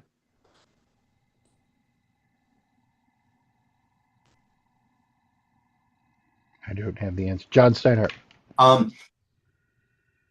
I don't know if we actually agreed on doing the previous change first, because what this sounds like to me is that you would like an additional change to say, unless approved by management or something like that. Because right now it does say disconnect your car from the trailer, go park the car somewhere else. And if we can get through the First Amendment, if you want to make a Second Amendment to codify an exception there, that's a good thing to do. Did you stop sharing on purpose, Kirsten? Because we're not seeing it anymore. Yeah, I had to stop the timer, so we're removing that. I don't know how long you guys want to just stare at this versus staring at each other. Yeah. I guess what I would add where it says in bold letters there that the change, there is no car parking in vehicle camping areas. I would add unless permitted, and I guess I'm asking Kirsten that question. Is there a permit for people who need to have their vehicle stay connected to their trailer for medical? Is there an exception for that? And if there is, then we could add unless permitted. Quite honestly, I don't get involved with camping. They are very autonomous and self-manage that. I'm sure if a case was made for a medical purpose, that they would make an exception. We make exceptions all the time for various reasons. But honestly, I cannot even answer the question, have they ever had that even present itself? I wish John was present to answer that, because I don't even know if there's even been an issue related to such a situation. My feeling is, based on what he's writing here, is that he has a lot of people who want to stay connected for no other reason than just they want to keep all their units together, and camping doesn't want that. But I believe that there was a medical need that was presented, that there would be an exception made. But if we say a medical exception in this policy, if we go out and explicitly say that, we might be asking for a lot more exceptions than we've ever had before. Thank you. Okay, I'm going to remind folks, chat is for hands only, except for specific text proposals. Is there any other discussion on this change? I'm Okay. sorry. Can I say something? This is Grumpy. Well, yeah. I say, since Grumpy has a lot to do with this, do you mind if he speaks on this? No. Okay, go ahead. I mean, what I put in chat, and I apologize for that, was so I wouldn't have to say this. Operations can handle this situation. I don't know they have to change anything. It's clear that if it's a medical issue, it's a health and safety issue, that will be dealt with by operations. Thank you. I think operations answered that differently, but we'll go with what yeah. It's a case by case, and it's operational, and someone would make that case if they really had the need, and then operations would consider it. And camping is an operational committee. I mean, crew. Okay. So, is there any more discussion on this change? This change to the proposal? Is there any objection to unanimous consent on this change to the proposal? Last call? Okay, John, we moved to board discussion, and now you have a little bit of time left. You won't be able to talk about any other proposals. Do you really want to burn your 30 seconds now? Okay. I'm going to move on. So is there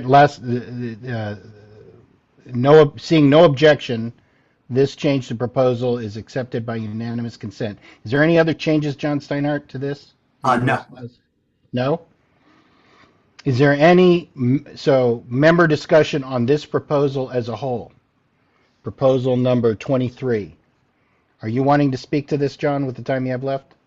John Pincus?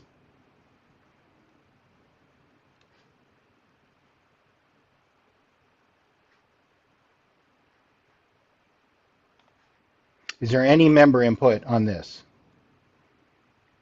Is there any more board discussion on number 23?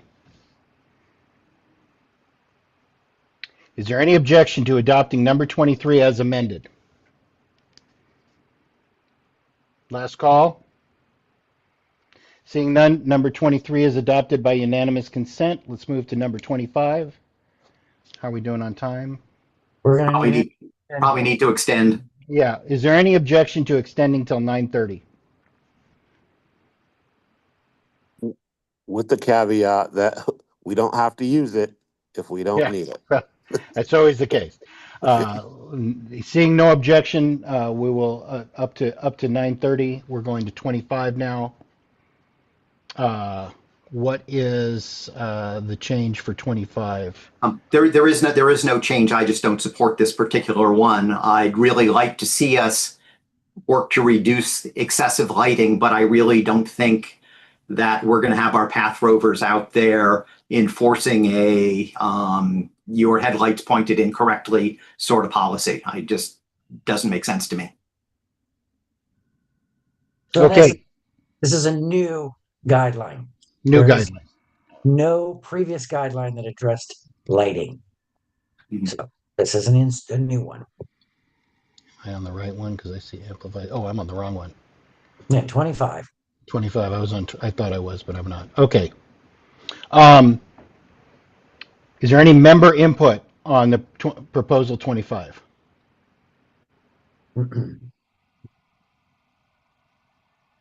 Lisa Parker. Hi there. I just wanted to point out to the board members that although this has my name on it, it actually came through the Path Planning Committee, and it was unanimously approved by Path Planning. So I just wanted to make that real clear. Thank you, Lisa. Is there any other member input?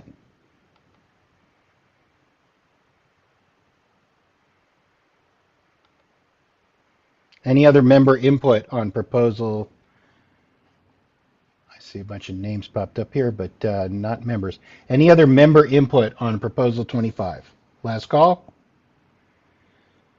Seeing none, Indigo, board discussion.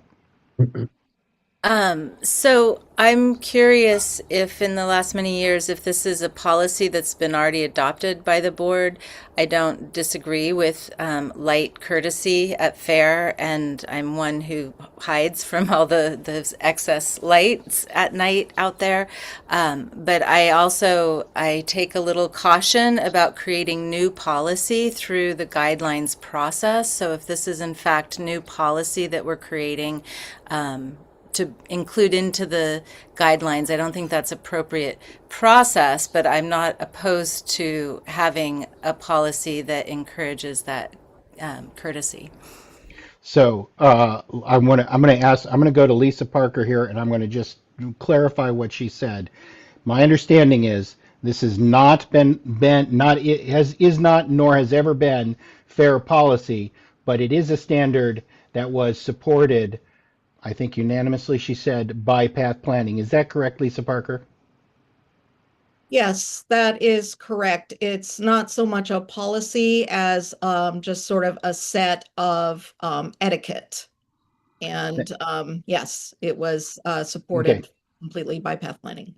Thank you. Lauren, LT. Thanks. I trust everyone, maybe not everyone, understands the term hippie mace.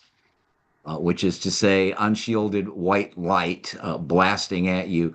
There are some excellent examples of people who and entities that have managed to avoid that. I think the first one that comes to mind is Whitebird. They have a obvious and fundamental life and perhaps even life and death need for bright light at night, but they have organized their light in such a way that it does not blast out into the paths. That was a matter of consciousness and awareness. The purpose of this guideline, as I understand it, is to raise consciousness. You can think of other booths. The primary main offenders, if you will, on this thing, for obvious reasons. One of them is a number of food booths. They need light. I have gone around when I wasn't in a position of authority, so there were no power differentials, on numerous occasions, talked to various food booths about their lighting, and usually to a very welcoming reception and some action to fix things. But it's a matter of awareness. I hope that Food Committee will include this as part of their orientation to say, be aware of, when you set up your lights, go down the path and look and see where they're at. You can light your booth without lighting people's eyes. The other one, of course, is just people, mostly young people, because they haven't been trained as to how to handle their flashlights. It is to some degree, it's not a matter of rovers going around busting people. It might well be a matter of rovers and all of us saying, hey, could you cool that hippie mace just a little bit, man? And then, of course, you've got I have seen security stations that were excessively lighted at night. I think we can move away from that as we've got the black light sensitive wristbands, and there's really not a lot of need to shake people down with the blasts of light. But But again, it's just like sound policy. It is a matter of sensitivity and sensitization, and the extent to which we can enjoy the subtleties of our created and natural environment. And so I would like to think that there isn't anybody out there who likes that stuff, and who wants glaring bright light. And so I hope that by establishing an aspirational and courtesy-based guideline, that it just gives people a basis to speak up and gently encourage those of us who, for whatever reasons, might not be as sensitive to it. Some of that is substance oriented, I'm sure. When people are really drunk, I don't suppose it bothers them that much. But not everybody does the fair that way. Right. So anyway, I think it's a good idea. Okay. Thank you very much. I want to remind folks, let's try and be concise. We still have a fair amount of work to get through. AJ. Yeah, I don't like this one. I think it's hard to regulate. I think it needs some work. I think we're not thinking of all the things that we should be thinking about when creating a guideline like this. I think this is an announcement of courtesy, but we have, for example, children out there with lights and stuff, and I hate to see us turn into get off the lawn fair.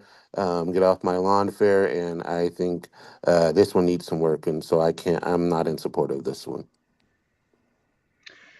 Thank you very much. Paxton. As part of path planning, we had quite a long discussion on this, and this kind of is a recommendation of common courtesies that we really need to start thinking of. I have noticed a real increase in the battery operated lighting at the fair, and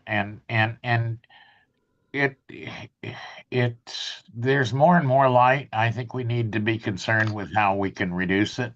I think these recommendations are really pretty good for people to get along at the fair. So I'm in favor of this one. Thank you very much. Thank you. Sandra. Yeah, I have to, I think this one opens up a whole new kettle of fish for us. And I'm not really, I don't believe that etiquette or common courtesy kinds of situations belong in our guidelines. If it's not something there that we're willing to enforce or hold people accountable for, I don't think they should go on the guidelines. Maybe there's another, I think that's perhaps appropriate for, like food committee to say, try to, minimize the amount of light. I don't know about that, but if it's not something that we're going to hold people accountable for, and it's just a suggestion of good behavior, there's a whole lot of different courtesies and behavioral things that we could weigh in on, and I don't think that's the job of the guidelines. So I'm not going to be in favor of this one. I don't think, I agree that people should be courteous with lights, but I just don't think that this is the place for us to weigh in on that. So thank you. Thank you. So last call for board discussion. Okay, we're not going to do this by unanimous consent. We're going to move to a vote on 25. And we're going to take this by a voice vote because we obviously do not have unanimous consent. Sandra. I'm a no. Paxton. Yes. AJ. No. John Davis. No. John Steinhardt. No. John Govsky. Yes. Trevor Ross. No. LT. Yes. Kevin Levy. I'm a no. Indigo. I'm a no. Okay, motion fails with Sandra, AJ, John Davis, John Steinhardt, Trevor Ross, Kevin Levy, and Indigo voting no. And we are going to move on now to 28.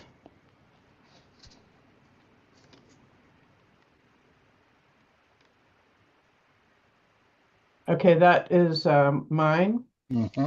The one that I added on there. And for 28 and 31, both of those, the rationale is the same for them. And I've talked to, one of the food booth people responsible for putting this on, and also to Kirsten. My concern with it was adding into the responsibilities and authority of the food booth to administer consequences and discipline on booths. I think that is something that the final decision should be made by the OCF staff. And in fact, in talking to the food committee person, that's what they already do. And Kirsten said also that that's really what their process is right now. I think it was just written in a confusing manner. So both groups, both Kirsten and the food booth people, have no problem with the change. And so I'll read it to you. On 28, and here's the committee. So let's just do only 28 right now, because Yeah, we're only doing, yeah, okay. I will. Okay. On the food booth responsibilities, they had added into that, let me see, let's see. Okay, the Oregon Country Fair has a food committee, which is responsible for the selection of new food booths and the coordination of food policy. And I want to remove including disciplinary action or booth/cart expulsion with the support of the OCF staff. And to substitute in there, the food committee will recommend any possible disciplinary actions to the OCF staff for review and final determination. Do you need me to read that again, Kirsten? Yes, say that again. The food, hold on, because every time I move my thing, I have to get back. Okay, the food committee, say that again. Will recommend any possible disciplinary actions to the OCF staff for review and final determination. So that moves and I think that that's very appropriate to have our paid staff making the final, but they will be doing it goes into a little bit more detail in the next one. But anyway, that I'm putting that up as an amendment. Dang it. Okay, and I think you need a period after. I'll second that. Okay, we've been doing this more by unanimous consent. I think. Are you going to make that red, Kirsten? Yep. I sometimes have some issues with my way on my screen. So and I think of food policies changes to a period. Okay, is there any member input on this change to the proposal? Dave. Hello, everybody. I was just going to make myself available if anybody had any questions. I'm on the food committee, Dave Wagenheim, and I'm also a food booth rep. I don't have much to say. Individually, I have no problem with this change, but if anybody had follow-up questions, I'm here. And we have two of our liaisons here too, and I think Sue is also on the committee and here. Thank you. Thank you. Is there any other member input on this change to the proposal? Specifically, this change to the proposal? Seeing none, we'll go to board discussion. Is there any board discussion on this change to the proposal? LT. Yes, I understood the original proposal merely to be making explicit what was already the established practice, and that there wasn't intended to be a change in the procedure at all. And I understand this. The objection was that it looked like it was a change, even though it really wasn't a change, and that the change in language is intended to more clearly express what the actual process is. To the extent that that's all that's being changed, I don't have any objection to that. I did have some concerns with the way some of these objections had previously been framed. The assertion that the food committee was not trained to do this when it's, as I understand it, what they've been doing for years, if not decades.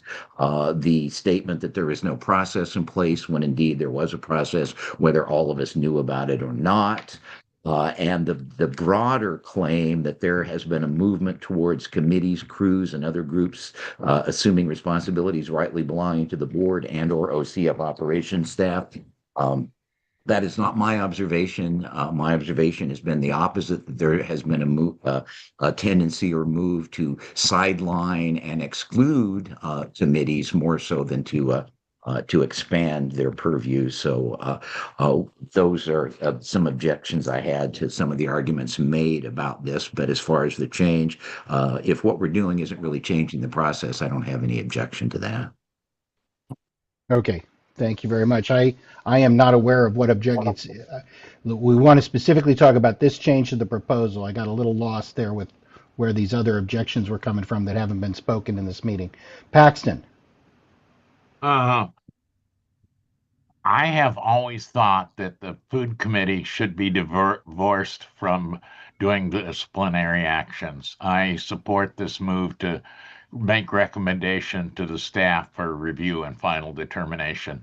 I think that's more appropriate than putting the committee in.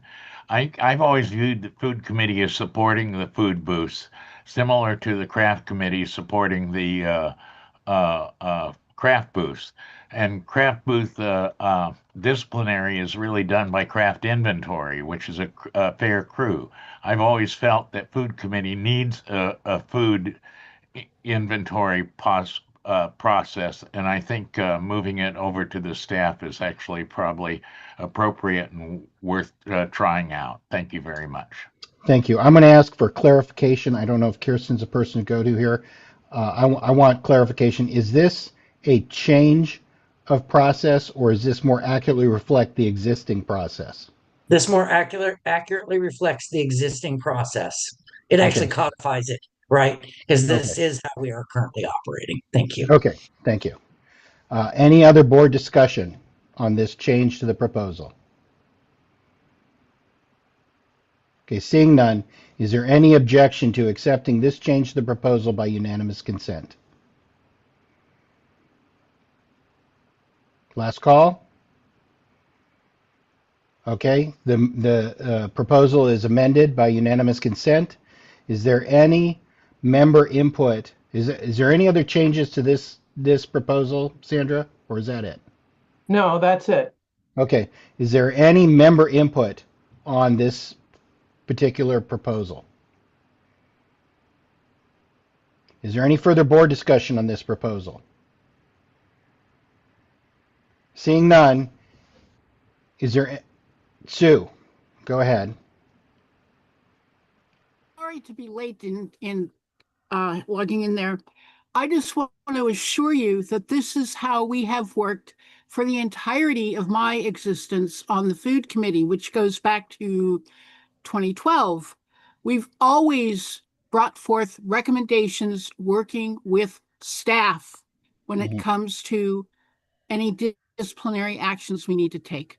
The only time we don't is when we send letters for minor things. Like if we get a report from a booth that so-and-so did not give change for a food voucher, we write them a letter right away and say, you've got to train your staff, you know, but other than that, we always work with staff. Okay, thank you very much. Last call. I see no further discussion on this proposal.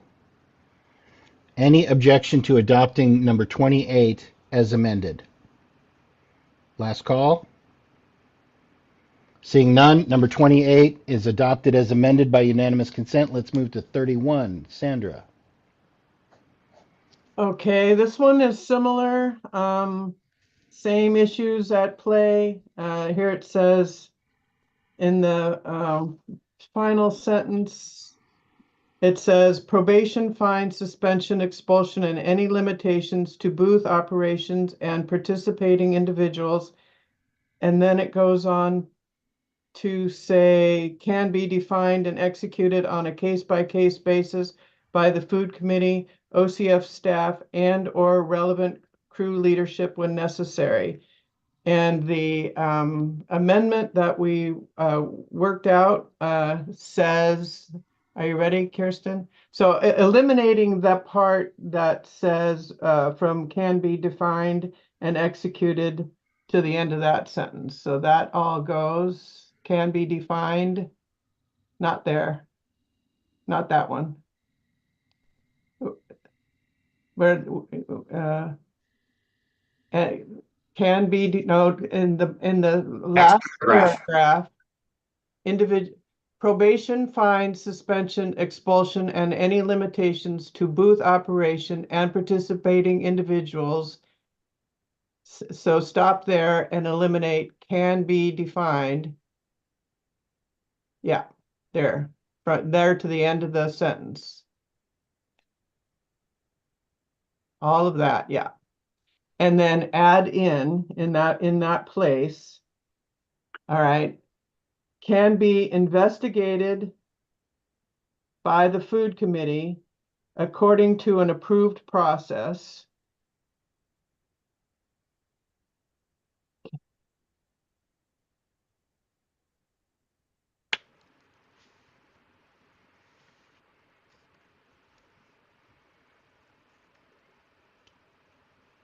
Sorry, I didn't realize my audio. According to. Sorry, can be investigated by the food committee. Go on from there. According to an approved process, period.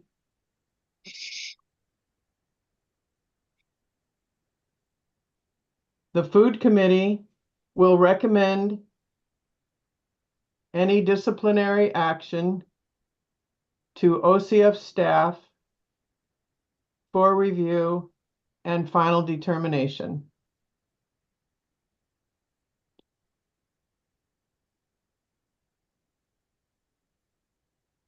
Period. Okay. So great individuals. We want to put a period there.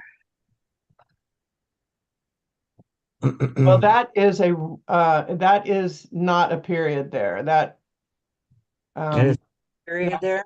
Yeah. No. Yeah.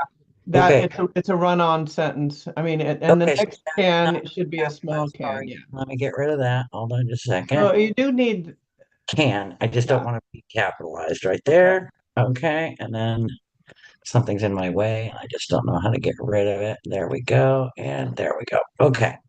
So that's the change. Okay. Fine, suspension, expulsion, and any limitations to booth operation and participating individuals can be investigated by the food committee according to an approved process.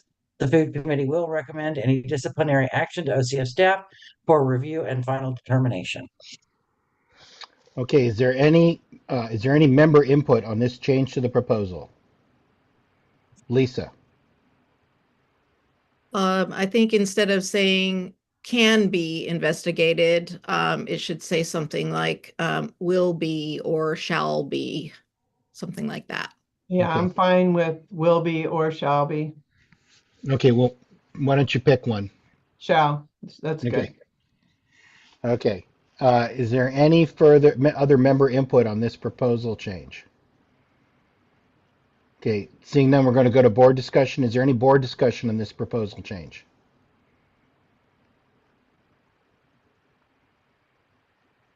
Last call. Okay, is there any objection to this change by unanimous consent? Is there any objection to this change to the proposal by unanimous consent? Okay, seeing none, the proposal is changed. That's the only change that we're talking about, correct, Sandra? That's it. Yeah. Thank you. Okay. Is there any member input on this proposal, number 31? Last call. Member input on number 31. Is there any board discussion on number 31 as amended? Last call. Okay, seeing none, Is there any objection to adopting Proposal 31 as amended?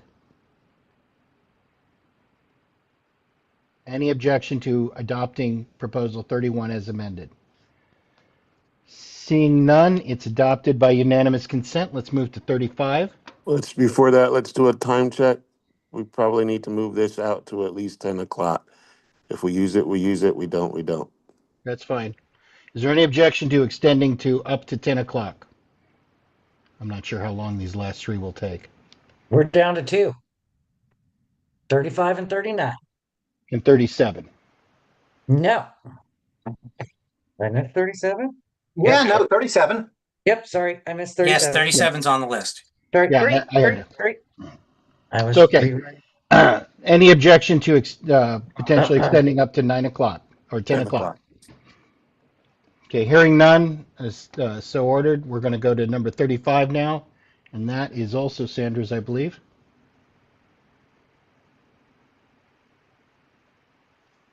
Yeah, thank you. This is the last one I have here.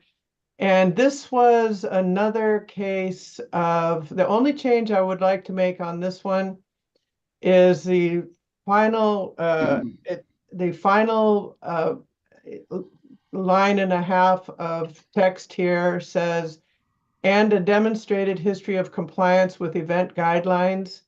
I'd like to remove that. And in talking with Dave about this, what they really were, I think, I think he agreed, he can speak for himself on that, was that they wanted to make sure that it was for booths in good standing, because everybody has to be compliant with the guidelines. So I wanted to take that one piece out and insert, the booth must be in good standing to be eligible for additional passes.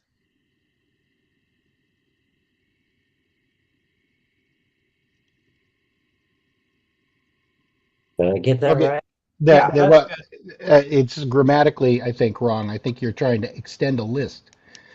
The criteria: extended operating hours, complex menu offerings, significant on-site food preparation, and being in good standing.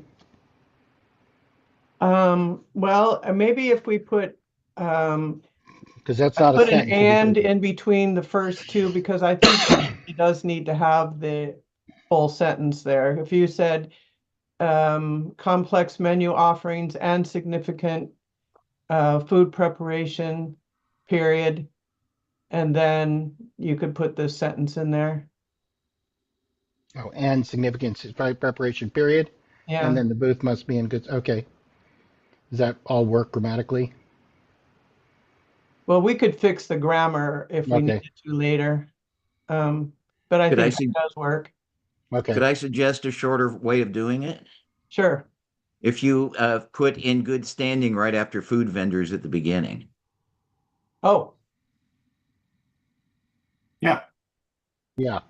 Yeah. Yes. Okay, good idea. All right, so then we can eliminate that entire last sentence that I just added in there, and I would put, if I could jump in again, I would take the that are out of there and just put food vendors in good standing. It's just a little shorter. Okay. And you still need that end on significant on-site preparation. It's still the end of a list. Yeah, you do. You need that and in there. Menu offerings and significant on-site food preparation. Kirsten. Hey. Yeah, right. And take that comma out. Yeah. Yeah, the comma is debatable. Okay. All right. Is there any member input on this change to the proposal? I see a thumbs up from Dave. Again, only hands in the comment, but I appreciate any member input. Seeing none, is there any board input on this proposal change to the proposal? Lawrence. Yeah, I'd put the Oxford comma back in front of and. Well, me too. Okay. Me too, but that's I figured that wasn't worth bringing up. Otherwise, you've linked complex menu offerings and significant on-site food preparation as essentially one thing. I have no opinion. I don't care. Any other any other board discussion on this change to the proposal? Last call. Okay, seeing none, is there any member input on proposal number 35? Any member input on proposal number 35? Okay, seeing none, is there any more board discussion on proposal 35 as amended? Last call. You're fading out. Oh, that's me putting my hand in front of the mic. Last call. Is there any is there any further board discussion on proposal 35 as amended? Seeing none, is there any objection to adopting 35 as amended by unanimous consent? Last call. Without objection, proposal 35 is adopted by unanimous consent. Let's move to 37. Before we move there real quick, this is just a note of encouragement. This is about the time of night that we typically get a little loopy.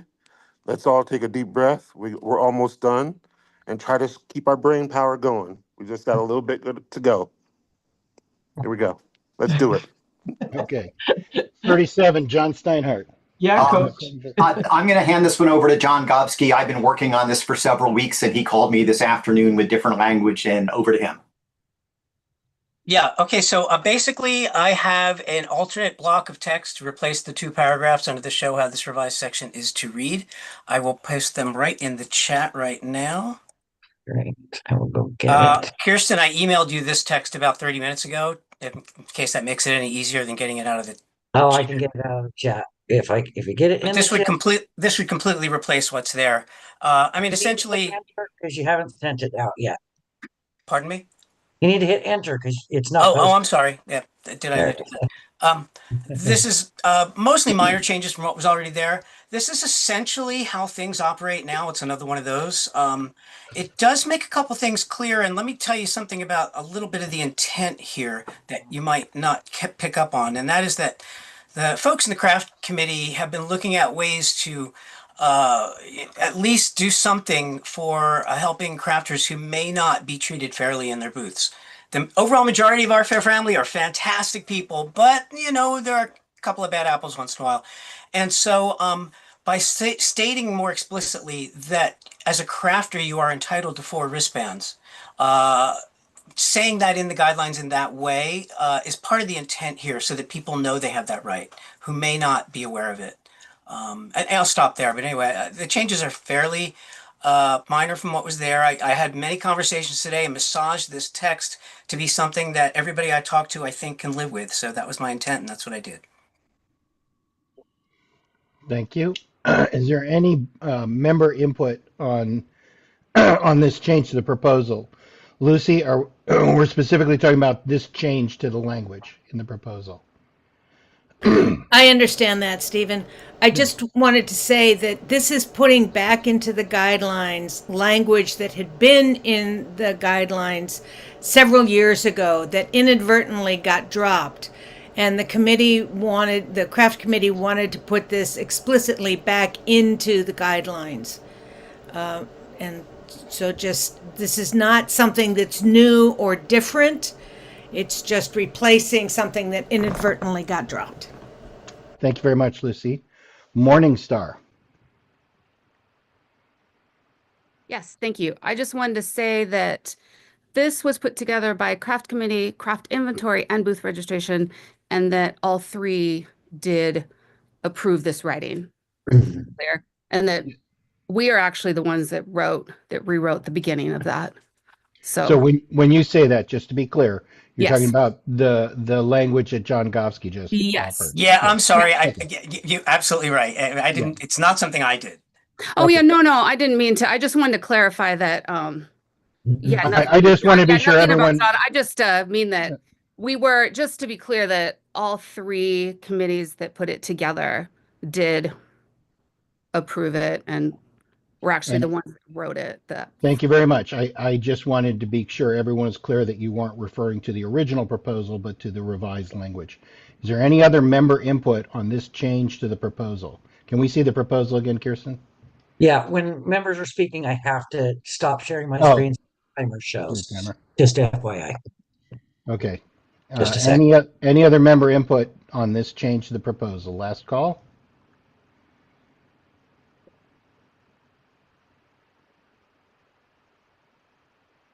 Is there any board discussion on this change to the proposal? John Steinhardt. Yeah, I'm really mostly really happy with this language. I have been trying for about a month to get the language that was originally submitted to match the intent, and this is a whole lot better. I would like to make one change to this, which is where it says reports of inequitable treatment within booths will be investigated by craft committee, craft inventory, booth registration, and fair management. I would like to change that to say reports of inequitable treatment will be investigated by fair community support. This is something that I discussed with Kirsten, and she can speak to it if she wants, but this is what she wants. And this is the operational side of the world, which is her side. So that's it. Okay, why don't we have Kirsten speak to that before we put that change in there and make sure that people are okay with that. Kirsten? Yeah, sorry. Yeah, so the reason why I think this belongs in fair care is because this is a code of conduct violation, and craft committee, craft inventory, booth registration, although have good relationships and understand the dynamics, they aren't necessarily equipped with the skills to manage those kinds of violations. So I could go either way, but I feel that that's more of a fair care than putting that on them. Food committee, they can investigate because there's a lot of health and safety going on there. But inequitable treatment is more of a code of conduct, and that falls in the purview of fair care. Thank you. Okay, so we're going to take a short time out here. I'm getting a lot of names popping into the list. Before we make that change to the proposed change, which is to change this investigated language, I'm trying to figure out where this started. I lost track It of starts who. at right after Steinhardt. It's Gofsky, then me, and then Lucy, and then everybody. So it starts with John Gofsky. John Gofsky responding to this change to the change. I think John, so. Yeah, then okay, right. so I'll start right there. John, you're Okay, addressing this change on who's investigating. Yeah, I just wanted to say that, these complaints or people that want to express concerns come to the craft committee meetings. I mean, they already come to the craft committee. The craft committee is already receiving these complaints. So I think as with the food committee, where it says they can investigate it and then pass on their ideas to staff, I would think that the process would work very similarly. And I don't think it's necessary, but I'm willing to defer to Kirsten if that's her best judgment. I just think it would result in unnecessary things going up the chain. Personally, I'm not sure that's the most efficient way to do it, because I think a lot of things can be resolved at the committee level because of the people that allocate the passes in the first place. But at any rate, I'll stop there. Okay, and I'm going to move down this list here, and I'm going to open up because there's some specific interests some of these people have who were involved in the writing of the language. We're not really sticking to only board members here on this, so I'm just going to go down the list as it came up. What I want to be clear on, and maybe as you speak to it, you can clarify, is whether or not there's any confusion here between the kinds of reports of inequitable treatment that would go to fair care versus what maybe is being attempted to be addressed here. So let's be sure if we can clarify what kinds of inequitable treatment we're talking about, and does that have any bearing on this deliberation. Kevin. And that's where I was going with as far as like reports of the inequitable treatment going to fair cares. I think fair cares is excellent. But when I think about this and reports of inequitable treatment, my thoughts are that it's happening in real time, like at the fair. People are showing up, inequitable treatment's happening. Or like, you get there and the booth person's like, you can't be here, or whatever, inequitable treatment, or I'm not giving you any more passes. And so I don't know if booth registration themselves need to have the ability to deal with it right then, because I know fair cares is a process that takes time. And so that's what I'm sure they can maybe speak to, that as far as what their needs may be. But when I think about something like this, I think about, can somebody make a complaint or report of that and then have it handled quickly and efficiently, in the moment, during the fair, maybe, or during the process. And so maybe they can all speak to that. But that's my concern with the going just the fair cares. Thanks. Thank you. I will point out that the way I read this language, it says that all of those entities will investigate on any particular issue. Well, Lucy. John's saying he wants to change it to just fair cares for Right. Kirsten's sake. Yeah. Understood, but the current language says it will be investigated by a list of people as if they will all, it's always going to be all those entities doing investigation. Lucy. Yes, we are accustomed, this group of craft committee, craft inventory and booth registration is accustomed to working on these issues. We've done it for many, many years. It's not necessarily what Kirsten suggested, that we don't have the capacity to and the knowledge and the expertise to deal with these matters. We've been dealing with these matters for many years and are skilled at handling these problems. And I would like to leave this piece in place. And I sit on the craft committee.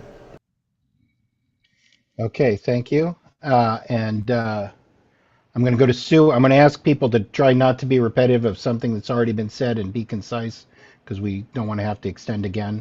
Sue? I'm on craft committee. I agree with what John, Gofsky, Kevin, and Lucy just said. Okay, thank you. Next is Morningstar. Yes, I should have said I'm with booth registration.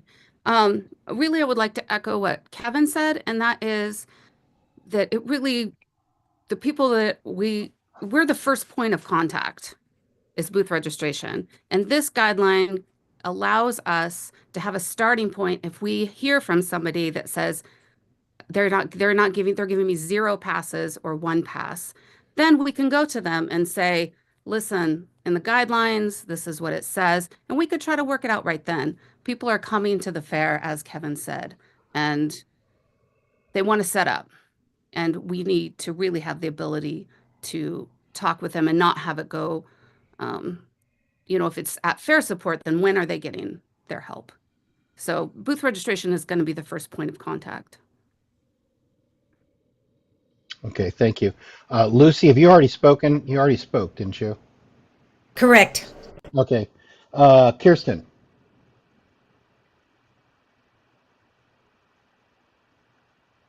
Sorry about that. Kevin brought up a good point that I didn't think about, and that is Fair Cares does hiatus during the event.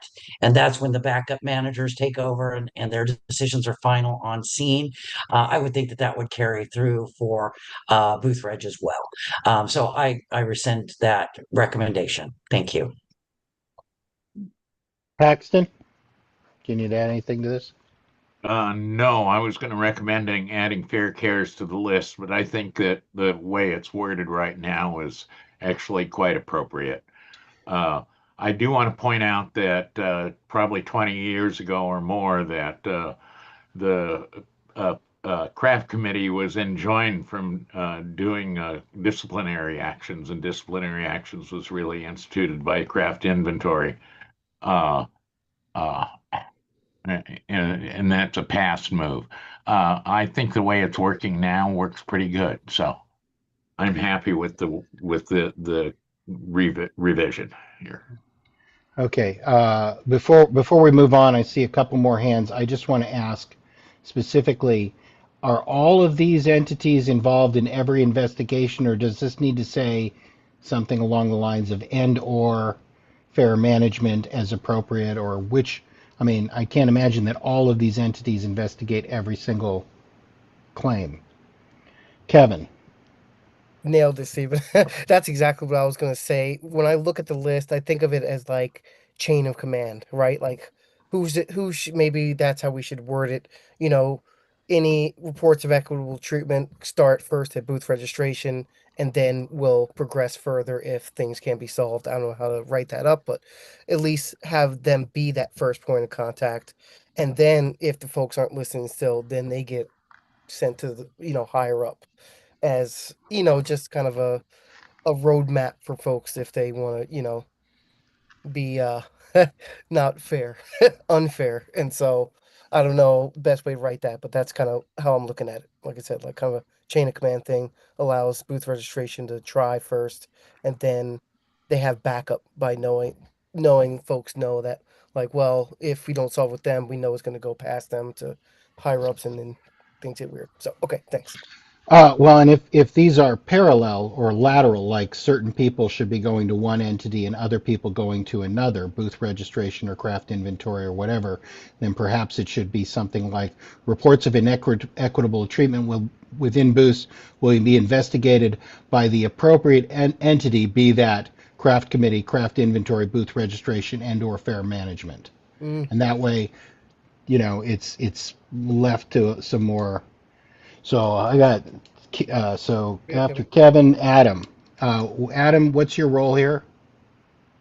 I am craft inventory coordinator. Okay, thank And you. I am, I just want to say that I'm in support of, this is essentially a booth registration guideline first and foremost. And it deals with specifically the allocation of passes and the equitable treatment, therein. And so, creating or sort of revising this in order to put booth registration as the first point of contact is, I think, optimal. And then a revision that includes those other entities as in support of booth registration when appropriate.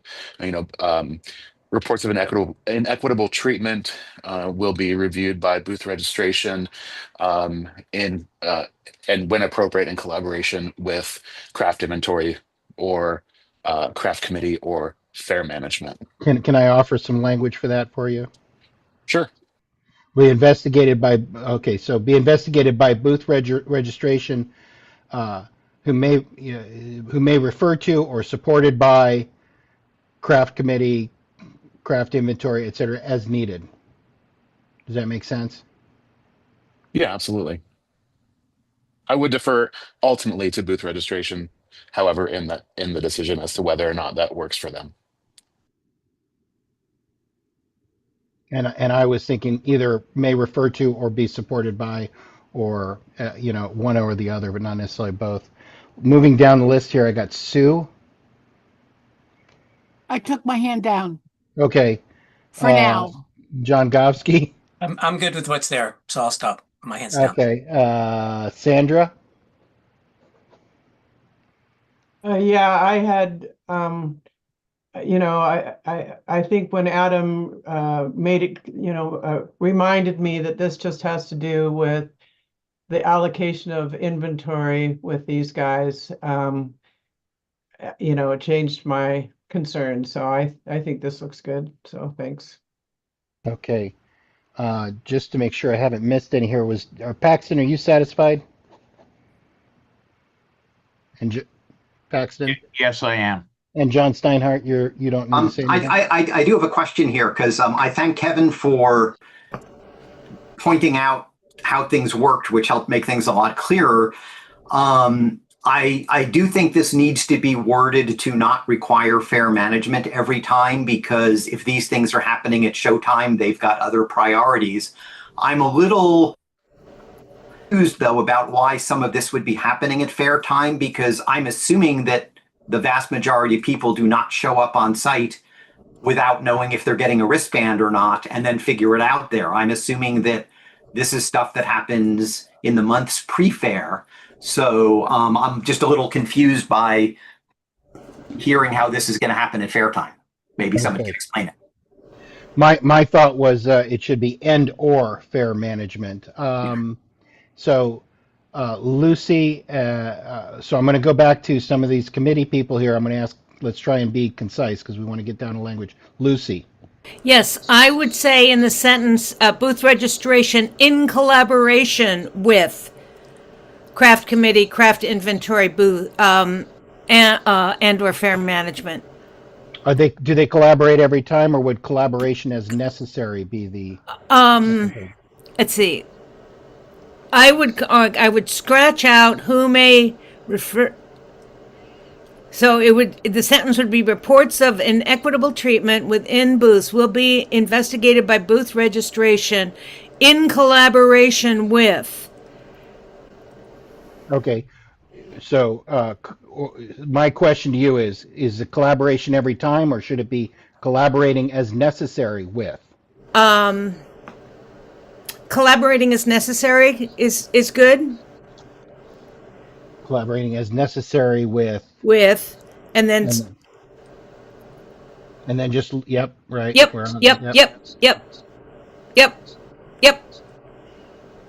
And lose the in registration, collaborating, instead of in collaboration, collaborating as necessary.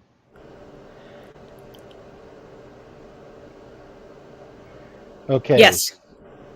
Morningstar, any further conversation on this? I only just wanted to answer John Steinhardt, and that is that there are changes made up until Wednesday. Well, beyond that as well. But people are being placed in booths as close to the fair as Wednesday. Ooh. So Thank you. absolutely it happens. Thank you. Sue.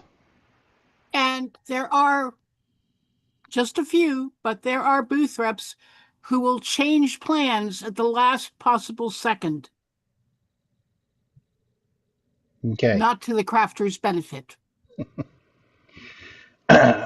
Okay. Is there any further discussion on this change to the proposal? Last call. So we've worked on this as a group. Is there any objection to this proposed change to the language on the board? Last call. Seeing none. Number 37 is changed as is amended by unanimous consent. Is there any member input or board discussion on item 37 as amended?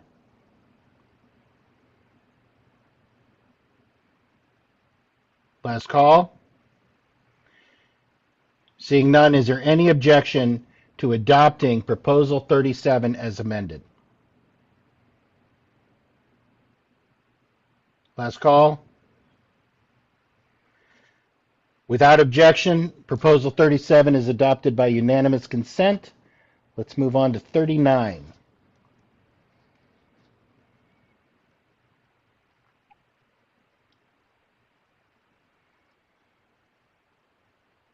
Who brought up 39? Trevor, I think. Yeah, I can pull that. I have no issues with it. I educated myself around some things during this meeting. I'm fine. Okay, so you have no changes? None.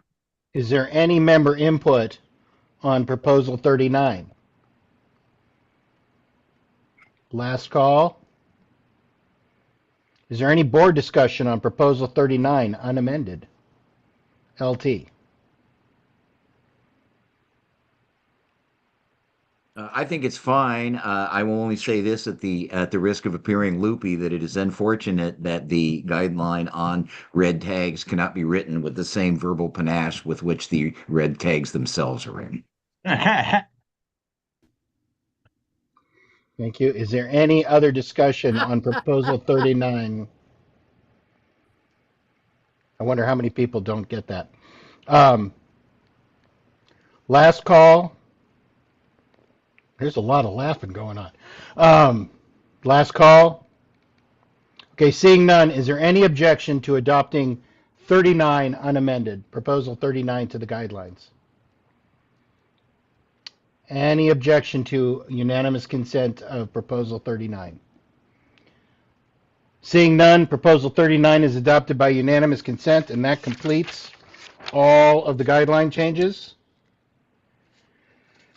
New business items include the appointment of Riley Jones and Margot Casson to the Fixed Assets Committee, Expenditures by board-appointed committees, work groups, and task forces must be approved by the board of directors. That's a separate item.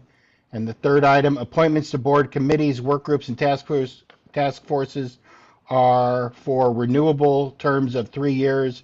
The terms for appointments predating this motion end at their next 3-year anniversary of their appointment, or 2 years from now if the appointment date is unknown. So those are the new business items for next meeting. There is a special board meeting, the 2026 budget meeting, Monday, January 26th, 2026, 7 p.m. via Zoom. The next board meeting is Monday, February 2nd, 2026 at 7 p.m. via Zoom. Is there any objection to, is there anyone who feels a burning need for meeting evaluation? Yeah, I'd like to say something real quick. Quick. Okay. First of all, we got to come up with a better way of doing this. This is just too much of a grind to do this. If we're doing all this work at a time of year when people say they want to be off on vacation with their families, so we should do it some other time. I really want to say that I liked the informality tonight, that we were actually to make a lot of progress quickly without having to stick really hard to the rules. That was really nice. So thank you. Thank you. Anything else essential on meeting evaluation? President's piece. Love you and good night. Thank you. And with that, the Oregon Country Fair January 2026 board meeting is adjourned. Let me know if you can hear this now.